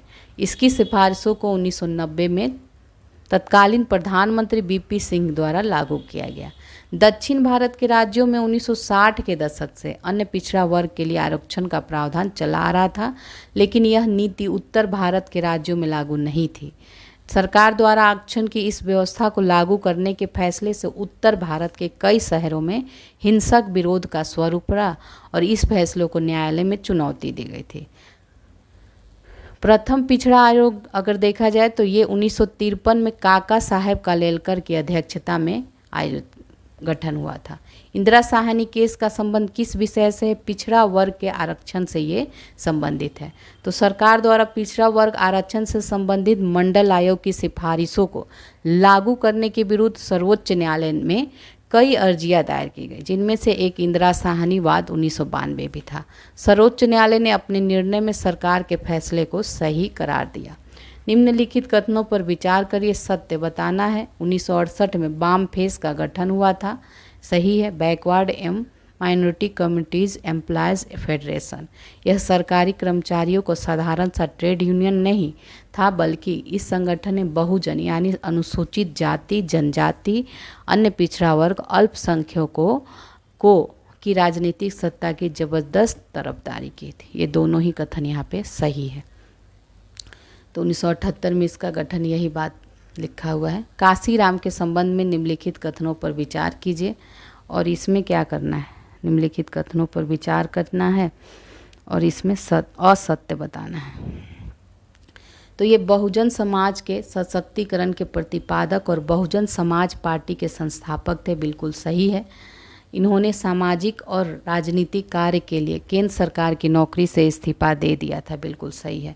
ये राजनीतिक सत्ता को सामाजिक समानता का आधार मानते थे। ये उत्तर भारत में दलित राजनीति के संगठन भी थे। तो असत्य पूछा है तो इसमें से कोई असत्य नहीं, सारे ही सत्य हैं। तो काशीराम जो थे बहुजन समाज के सशक्तिकरण के प्रतिपादक और उसके संस्थापक भी थे। इन्होंने सामाजिक और राजनीतिक कार्य के लिए केंद्र सरकार की नौकरी से इस्तीफा दे दिया था और ये राजनीतिक सत्ता को सामाजिक समानता का आधार मानते थे और ये उत्तर भारत में दलित राजनीति के संगठनकर्ता भी हुए। नेक्स्ट देखते हैं, निम्नलिखित कथनों पर विचार करना है और इसमें सत्य कथन बताना है, ठीक है, सत्य कथन बताना है। तो 1989 के बाद से लोकसभा के चुनाव में कभी भी किसी पार्टी को 2014 तक पूर्ण बहुमत नहीं मिला, ये सही है, केवल एक ही यहाँ पे सही है, ठीक है। और 2014 में ये प्रवृत्ति बदली थी। अनपिछड़ा आयोग देख लीजिए पूरा ही। 1989 के चुनावों से भारत में गठबंधन की राजनीति के एक लंबे दौर की शुरुआत हुई। इसके बाद से केंद्र में 11 सरकारें बनी। ये सभी या तो गठबंधन की थी अथवा दूसरे दलों के समर्थन पर टिकी अल्पमत की सरकारें थी। इस दौर में कोई सरकार क्षेत्रीय पार्टियों की साझेदारी अथवा उनके समर्थन से ही बनाई जा सकते थे। हालांकि देखिए 2014 में ये प्रवृत्ति बदल गई थी। अन्य पिछड़ा वर्ग अथवा अदर बैकवर्ड क्लासेस अनुसूचित जाति तथा अनुसूचित जनजाति से अलग एक कोटि है, जिसमें शैक्षणिक और सामाजिक रूप से पिछड़े समुदायों की गणना की जाती, न कि सामाजिक और आर्थिक रूप से पिछड़े, ठीक है। तो यहाँ पे जो शैक्षणिक है और सामाजिक रूप से पिछड़े, तो इस तरह ये देखिए आपका कंप्लीट हो गया। तो हम लोगों ने एनसीईआरटी किए, 12th की एनसीईआरटी कंप्लीट कर लिए और इससे पहले भी आपकी पॉलिटी की एनसीईआरटी कंप्लीट हो चुकी है, ठीक है। तो फिर हम लोग नेक्स्ट वीडियो में मिलते हैं।